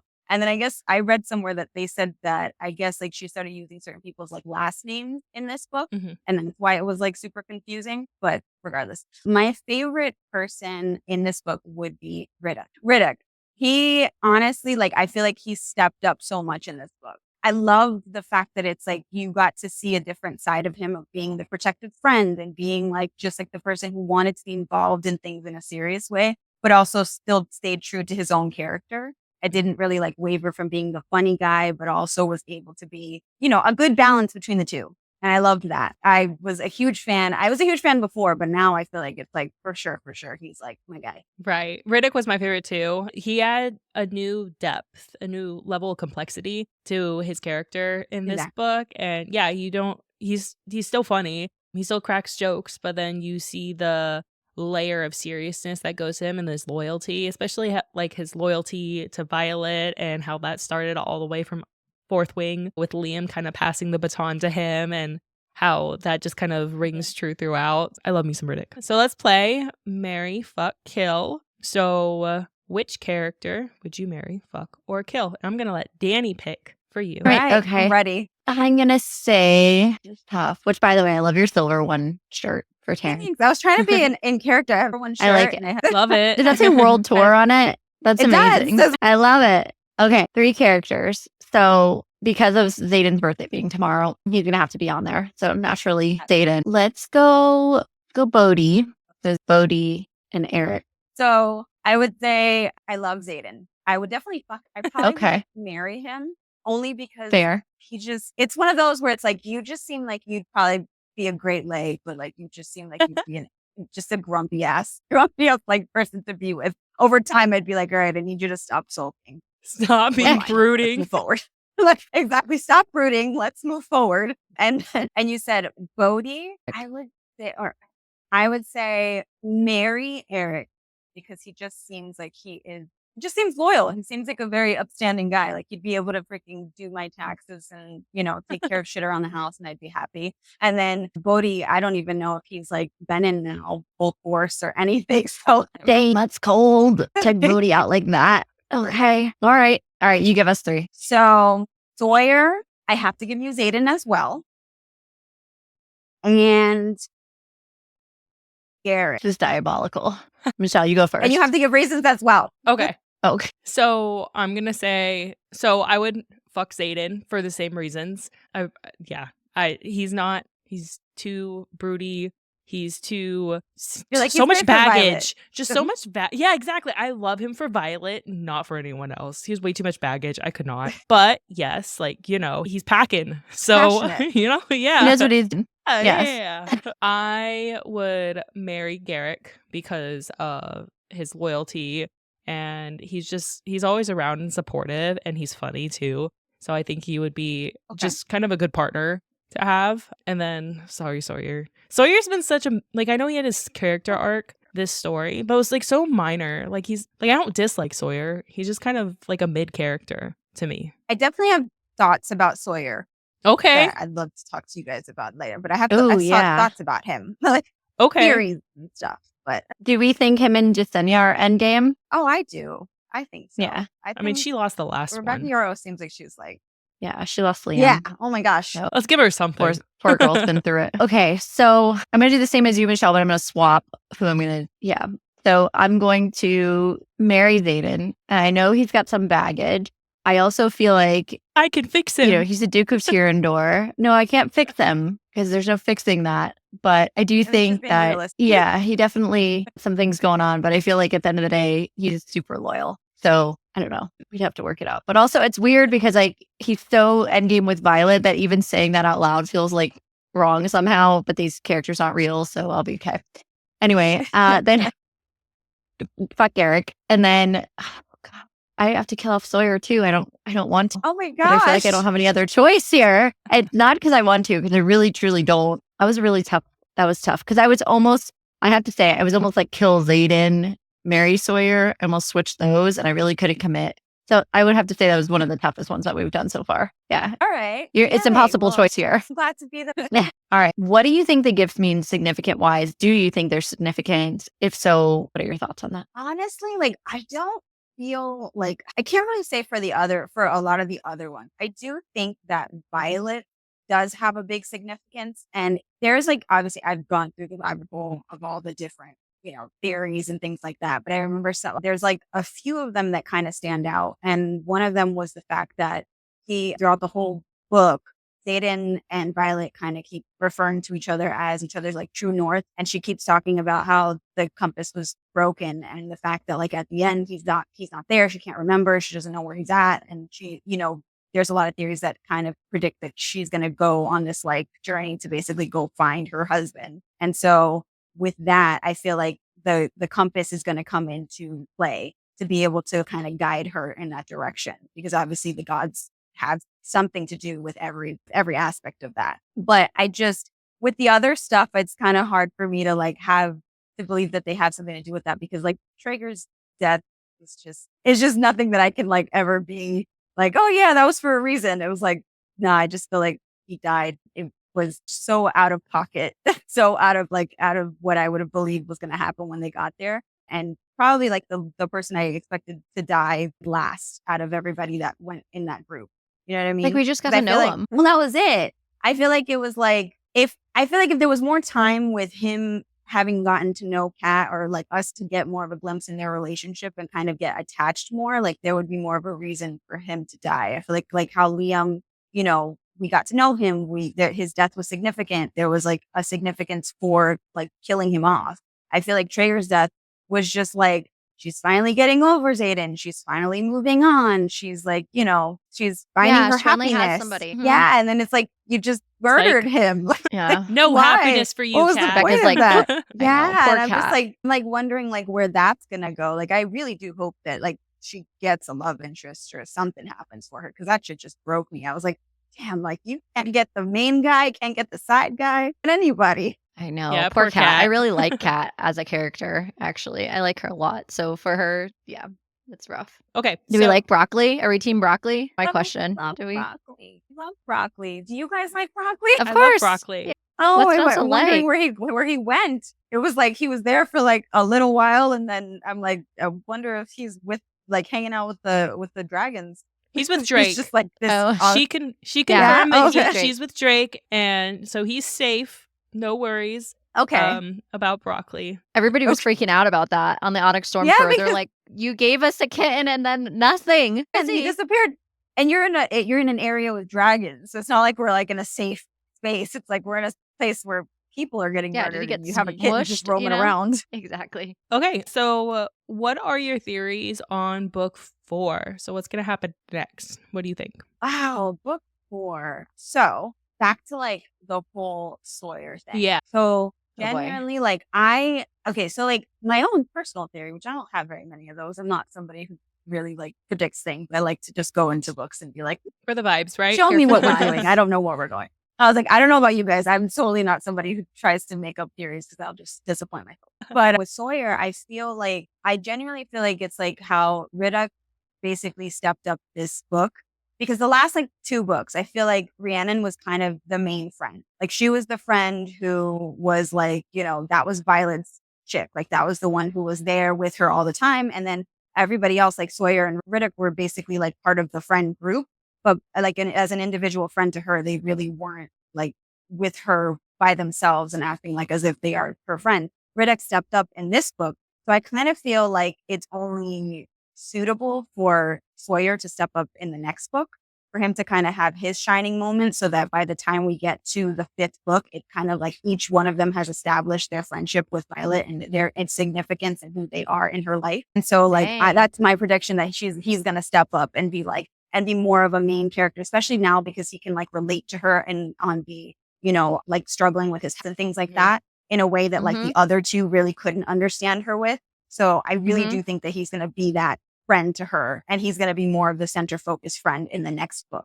Yeah, he has I that love that. empathy now because he's gone through it himself. Yeah. And then there was like a few different people that like different theories that were really interesting. Arik basically predicted that Xaden and Violet would get married in the temple, and that's why he had her protect the temple. So then they ended up going and like the priestess, I think it was, like owed Xaden a favor, and she's the one who signed the paperwork at the end of the book.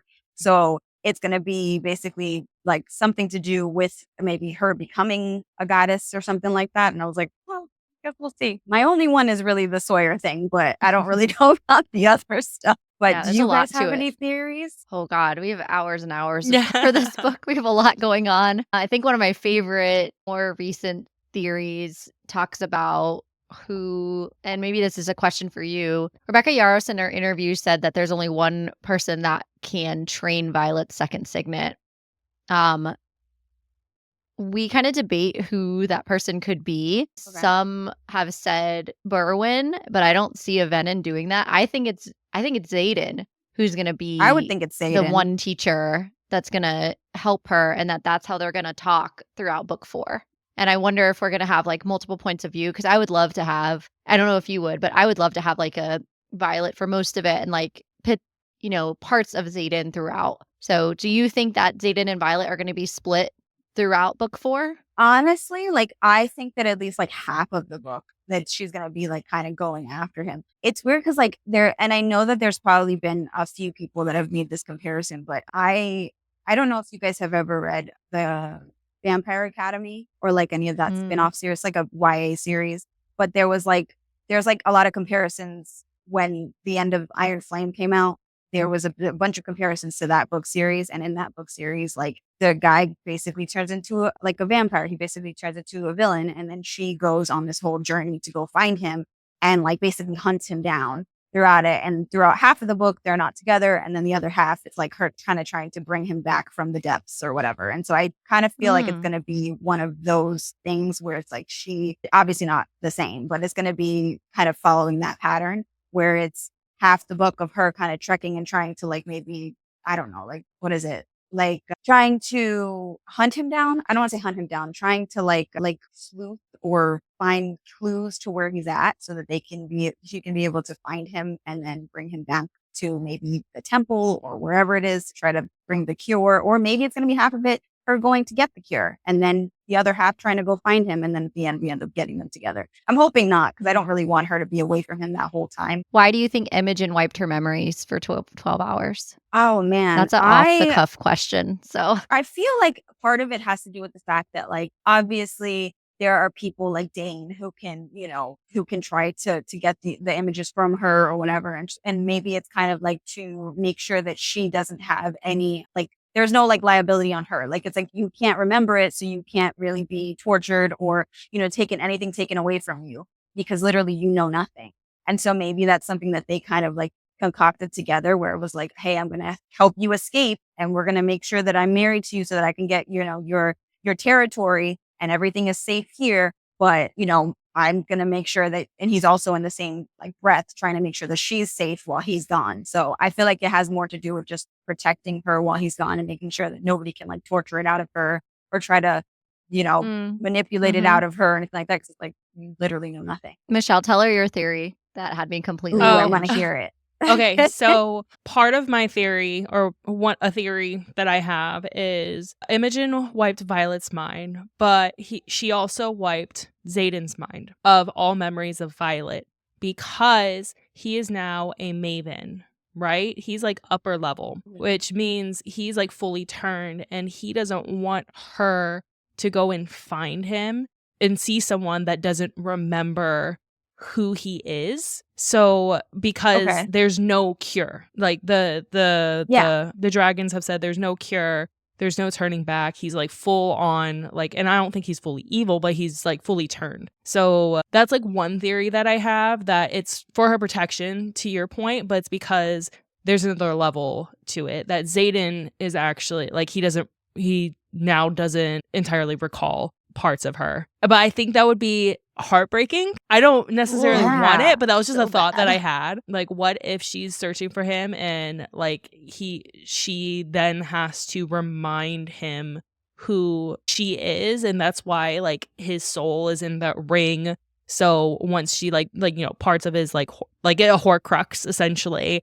So once like he brings her back, then like it all comes back, and book 5 it's like happily ever after. But that's like part of what I think happened in book 4. I think it's a long shot, but I think it's a possibility as well. That's interesting. I didn't think I've heard anything like that as far as like a theory goes. I did hear someone say about how like throughout the books he refers to Tyrandor as a he, and then at the end when he says it's yours, that it's more so referring to like his heart is for her, and that there's like a part of it that's like being like held away for basically her to like, that's what like holding his humanity is the part that he's given to her or something like that. That was like blessed by like the goddess when they got married, and like that's kind of what she's going to use to bring him back. And but I've never heard of like somebody being like that they had both their memories wiped or anything remotely having to do with that. So I'm really interested to see if that actually is true. Don't want it to be. I hope not. I mean, that sounds heartbreaking. I feel like it's like we're already gonna get them away from each other, and it's like, oh, we don't remember one another, and it's like, oh. That would definitely, like that first conversation where she's like, say she would be relieved to see him and he's like, who the fuck are you? That would be devastating. Yeah. No, why do you think like this, Michelle? Because I read, like, what is this? So all of these traumatic things happen into these fictional people. So it does have to happen to me. That's exactly why I read. This is fair. Yes. So I'm like really hoping it's not that. Yeah, all of us are. So, but I can also see why he would choose to do that because of his character type of making a choice, like them talking about it and making a choice that they're both going to wipe memories, because Imogen tells her she did what she asked. So I wonder if they were to make that decision, I feel like Violet would be consenting to that too. And it would just be like heartbreaking that she would mean, understand why he would need to do it too. I absolutely take away believe a that, like, level of- she knew Mhm. what was happening. Like, she, Oh yeah. like, obviously Mhm. consented to whatever Mhm. it was. I do wonder because they did say something about Tyrion, like, he was like, he's recovering. And she was like, recovering from what? And so I'm wondering if maybe they severed the freaking, the mating bond between him and Sigale because, I mean, if Zayden's gone and they can't be away from each other for super long, like, how is that gonna work unless they broke the bond? And somebody pointed out Yeah. that, like, maybe Andarna, because she was able to break the bond, it was kind of only happened just to, like, show that the bonds can be broken.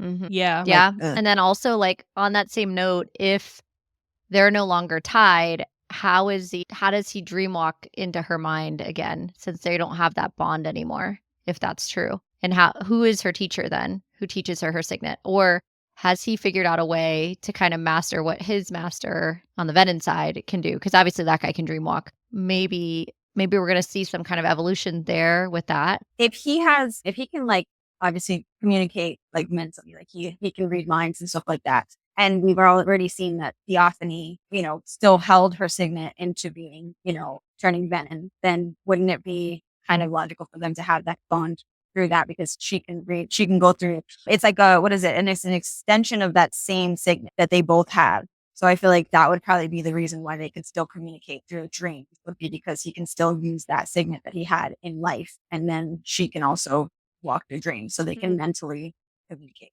Through his Mhm. signet, I see. Yeah. Okay. I started thinking about that recently. And that's what's so captivating about this series though, is like you think you're done with it and then you're like doing dishes one day and you're like, oh wait, Yeah. maybe that. You know what I mean? And you're like, what the what?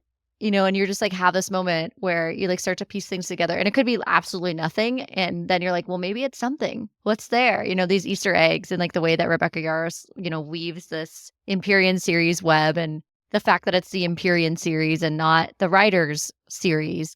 There's so much about that too. And it's really interesting. So I want to ask on that note, where are we going geographically in book 4? I have no idea. That would probably be the one question that I would have no inkling of where we're going. I honestly, geographically in real life, I struggle as a human being. So I feel like it's like having to do with fictional world.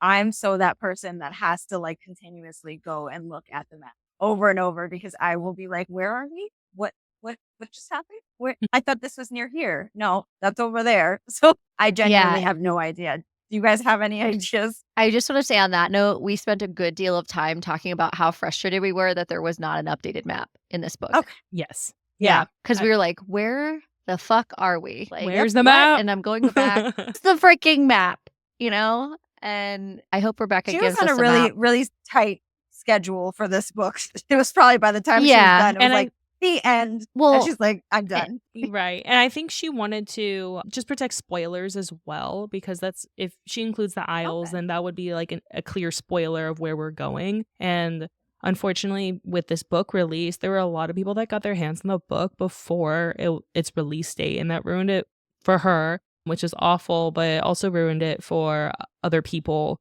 on social media. From my understanding, she did it that way. I would eliminate any spoilers, but I would have liked a map in the middle, maybe, like after we realize, oh, we're going to the Isles, and maybe just like had like a centerfold, like a folds out from the middle. something.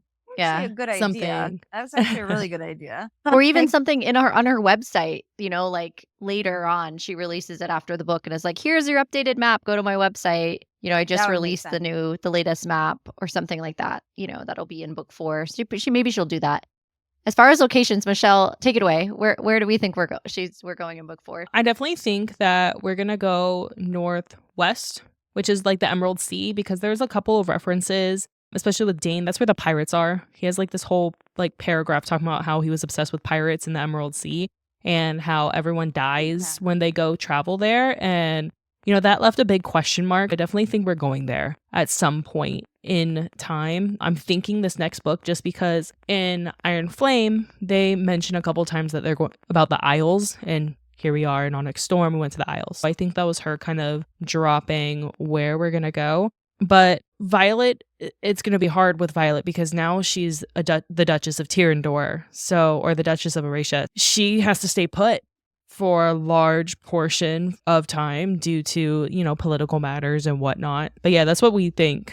Right, Danny? Do you have something And you also, wanna add? maybe I thought maybe we'd go to the Barons. Or at least Okay. have Zayden's I perspective of the Barons. I would like that. Like if we switch POVs and Zayden's Mhm. perspective of that. Well, I do think that if they're separated for a long time, I do think that she'll do some type of like, even if it's a small glimpse into his mind or whichever, it would be like, she'll do like small glimpses in time. It's kind of like, you guys have read Throne of Glass, right? Mhm. When Dorian when he gets possessed, and then she does like small POVs of him like in his like possession and stuff like that, and then you kind of go back. I feel like it would be kind of like that. You get like the dark moments of Xaden and like where his mind is at, and then it'll kind of like flip back and forth. I'm really hoping that they don't stay separated for super long, but even if, they do you think that Violet would stay away and stay in Eurasia, or she would just be like, Oh, no, I'm going. no. I gotta go. She doesn't care about rules. Yeah. If That's any, what I thought. yeah. When you were like, he's gonna just stay there. I'm like, No, she'll have to. She might initiate. Yeah, Yeah. she might, because she'll have, whatever duchesses do, but ultimately she's going to say, fuck you guys. I'm going to go find my mans and go and off on her little adventure to find him. And I'm really excited for like where's my husband moment. right. Right? All the language is now going to shift to wife and husband. So that's going to be Mhm. really exciting to see. Natalie, do you have an idea of where the soul goes once you turn, where parts of it go when you have these different levels? I honestly don't, but that's like kind of the whole idea that the soul goes somewhere when you turn and everything. That's kind of where that one theory that I was talking about that he says like it's yours, and then like towards the end when like he's talking to Scale and he's like, well, do you think she'll do it? And he's like, that she's like, oh, I don't think that I think she says something along the lines of like, I don't think that she's gonna do it or whatever, and he's like, she'll agree. I think that he does maybe give her a part of his soul, so that's kind of like to make sure that he doesn't turn fully.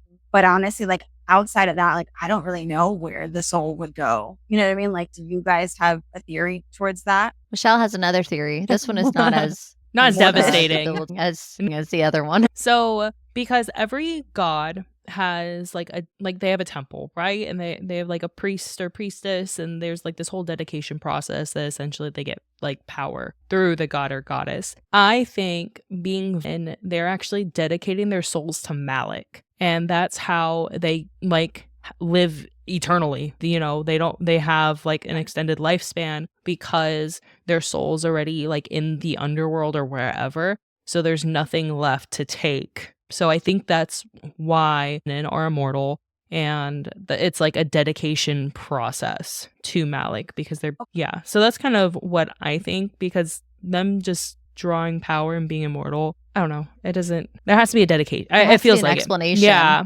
Now, to that point, do you feel like Malik is evil, or do you feel like he's just God that's just exists? I think the pantheon's just right. They're just gods that are self-serving in a way. If you've read like any sort of, I don't know if you read like the Serpents and the Wings of Night series. Yeah. Okay, so have you read the Six Scorched Roses, the small novella in between? I have not. Okay. I have not. I need it. Yeah, you need to read it. It's so good. Really But you good. get a bigger glimpse in like the personality of certain gods, and basically like they're self-serving in a way, and they just do things for themselves. And I don't think Malik is bad. He's just the god of death, essentially. And Okay. death is just a process of life, but in dedicating your soul, you're kind of like skipping a part of life, right? If your soul's already gone, then there's your body's still on this earth. There's nothing to die at that point in time. Ooh, I do have one more question. Do you guys Okay. feel like we're gonna meet them, like The gods, the gods? Like, do you feel like it's just gonna be the same, like kind of vague understanding of who they are? Kind of like like a lot of stories do that, where they'll just like vaguely use them as like a context of being like, okay, this is like the people that this is the reason behind our traditions. This is the reason behind what we do. But we never really meet them. Do you feel like in this series we meet? I think that would be a little bit because the dragons viewed themselves as gods, right? Like higher than the human gods. I think that would be conflicting in a way. That's fair. I think too, my thought is like it'd be very tricky to introduce the gods and goddesses at this point, but I don't know if that's also why she was setting us up with so much more information about them this book to maybe lead into some kind of meeting with one of them in the future books. But to Michelle's point, I think it would be very difficult to how that would play out, but I don't put it past Rebecca to try. If she wants to do it, she'll make it happen. It might be an interesting thing to also, like, if she chose to go in the direction of, like, there are no cures for, venin, but for Violet to find some way to be able to contact Malik or one of the gods to basically be able, because that's not, like, there's no cures on Earth. Like, there's no cures within their realm of thinking or their capabilities, but to be able to, like, go beyond that and be like, well, I somehow was able to summon the gods or make a deal with the gods or something to be able to bring I for sure think that's why they got married in a Temple of Dune, because like Dune requires a lifetime of dedication, and in that sort of way he's able to preserve, like we've talked about, preserve his soul because there's that connection of Dune. And since their marriage would be blessed by Dune, I think having her, that goddess, be able to, not meddle, but be able to have more of a tangible like relationship with them in a way, would help benefit whether he's able to have control. I think there has to be something to the fact that the only two other gods that you can dedicate a lifelong dedication to are the goddess of war or of love, has some very big significance. And I don't think we know that just yet, what that means or what that looks like. Because there has to be a clear reason why Violet's parents were so interested in dedicating her partially to Dune, and all of the elements to that have to have somewhere where that's going to like button up in the story. And where that's all going to like kind of tie together. I really loved our conversation tonight. I would love to know if you could ever make cookies for us, because I would love to see some of your designs, and I'll have to put an order in to see what you can make of our logo and stuff. I think it'd be really, really fun. I was like, message me. We'll have conversation. Okay, yes, we will. But yeah, because I would love to see. I would love to see that as a cookie form. That would be amazing. You had like a big giveaway going on. How has that been going? Oh, it's been going well. So I don't know if you know the logistics behind the whole giveaway. Essentially, not fully. And this is to throw just all the praise to Rebecca Yarros, because I genuinely feel like her reposting and stuff, I feel like is one of the big reasons why my following has just gone off the deep end, which is basically in December, I hit 5,000 followers, which was like a really big moment. And I basically was like doing a giveaway. Once I hit 5,000 followers, I was going to do a build your own book cake giveaway where you basically design your own book cake, whoever gets chosen. And I went ahead and was like, oh, like I'll do one giveaway every 1,000 followers until I hit 10,000 followers, because it had taken me like 6 months to like almost a year to hit an extra 1,000. So I was like, okay, it's going to be a while. About 2 weeks What after are you at I now? did that, It was like 39,000. Yeah. 39, Oh my almost God. 40. Yeah. And Holy that cow. was in December. And then 2 weeks later, I hit 10,000. And so I literally Oh my like God. kind of put my foot in my mouth. And Oh, so I no. kind of had to, so I was like one giveaway for 1,000 every 1,000 until I had 10,000. And so I wanted to keep my word. So I've been doing one giveaway per 1,000 so basically 5 giveaways. So I'm on the 3rd right now. And then this month, or what is this? April will be 4th, and then May will be 5th. And then, but yeah, That's crazy. it's going to be, so I'm picking That's the winner amazing. tomorrow for my 3rd one. And I'm just, I don't know. It's been a very big blessing and just a really like just crazy experience, this whole thing. Like going from, I'm 5,000 in December to 39. That's wild. In That's March. insane. Yeah. How has that impacted your business? How is that like? Yeah, huh? It's impacted it like just exponentially. I've gotten to obviously work with so many amazing companies. I've gotten to do collaborations with different people. I've gotten to like make different just connections with all different types of people. Clearly, guys. Yeah. Just making connections with all types of people. And then it's kind of let me kind of go into the realm of work that I want to start working. So I just recently changed my policies and I'm doing just fondant and chocolate ganache cakes now, which are great. I've gotten a chance to now I'm taking my orders in smaller increments and doing them in 3-month increments instead of like all at once. Like it's kind of like evolving slowly but surely, kind of figuring out what works best for me and like just being able to handle it all. Yeah. So it's been really, really great. But I didn't even mention with the whole Rebecca Yarros thing, the thing I was saying was her reposting. She's reposted my cake, my Iron Flame and Fourth Wing cake about 3 times now. The third time that she put it on her story, it was on the heels of, I think I had posted a Megan Quinn cake that got a lot of traction, but then her cake, I guess, like boosted it. And then it started like making people, I guess, check my page. And I had a specific video posted up that had a compilation of all my different book cakes. And then that just took off and people started sharing it everywhere. And that video just hit 3 million. So now that's kind of the reason why people started finding out that my page existed and that like that was happening. And so, it's been a crazy, What a whirlwind. few months. As an Orlando local, we love that. That's awesome. And we're, it's tough. It's really hard to grow. It's hard to get people to see what you're doing. It takes a lot of time. It takes that grind to do that. And for Rebecca to notice you and put that out there multiple times is such a cool thing. It's insane. Like her just even recognizing it the first time and then it happening multiple times it's just been like insane. I just found out she's coming to Orlando in October. Hollywood Studios, I believe. Are you guys going to that? Are you guys going to try to go to that? We might. I don't know yet if we're going to that just yet, but we did see that it got announced. I reached out to them and they said that they're still making decisions on final additional media who will go. So yes, we'll find out if we get picked up for that. I know the event itself is completely sold out. As soon as Rebecca posted it, like hour later, it was gone. I would love to just be like, hey, so can I gift her a cake? Can I just bring a cake? Like, is that cool? Like, I'll just bring. You should reach out. You guys can just. You should. You should reach out to her and be like, "Hey, you posted my cakes. Can I bring you one?" I'm sure she would. I 1,000% think she would. I think I'll try it. Thank you so much, Natalie, for being on the show with us. We had a wonderful time. It was really, really cool. To get to know you and to talk to you.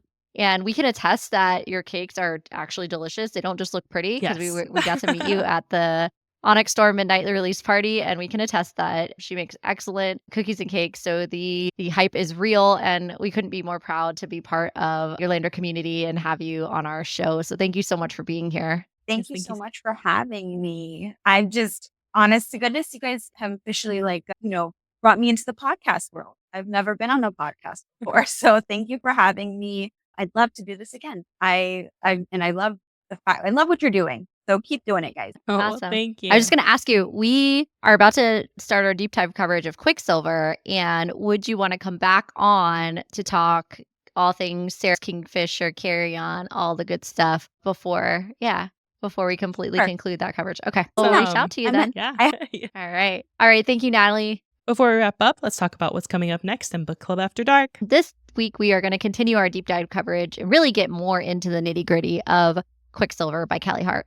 So, of course, make sure you hit that subscribe button to hear more of our exciting book talk. We're looking forward to dissecting this novel with you. Also, make sure that you have read on Callie Hart's website. She has access to Kingfisher point of view chapters. Make sure that you read those because the book starts out with some of that juicy content right out of the gate. So there you go. Don't forget, we want to hear if you have thoughts on Onyx Storm, Quicksilver, or suggestions for future reads. Drop a comment below or message us on one of our social media platforms at Book Club After Dark Pod. Show us your fan art, theories, or anything bookish you'd like to share. You can also visit our website, bookclubafterdark.co, to stay up to date on our cozy content and check out our merch. That's all for tonight. Sleep tight, night owls. Until next time, happy reading.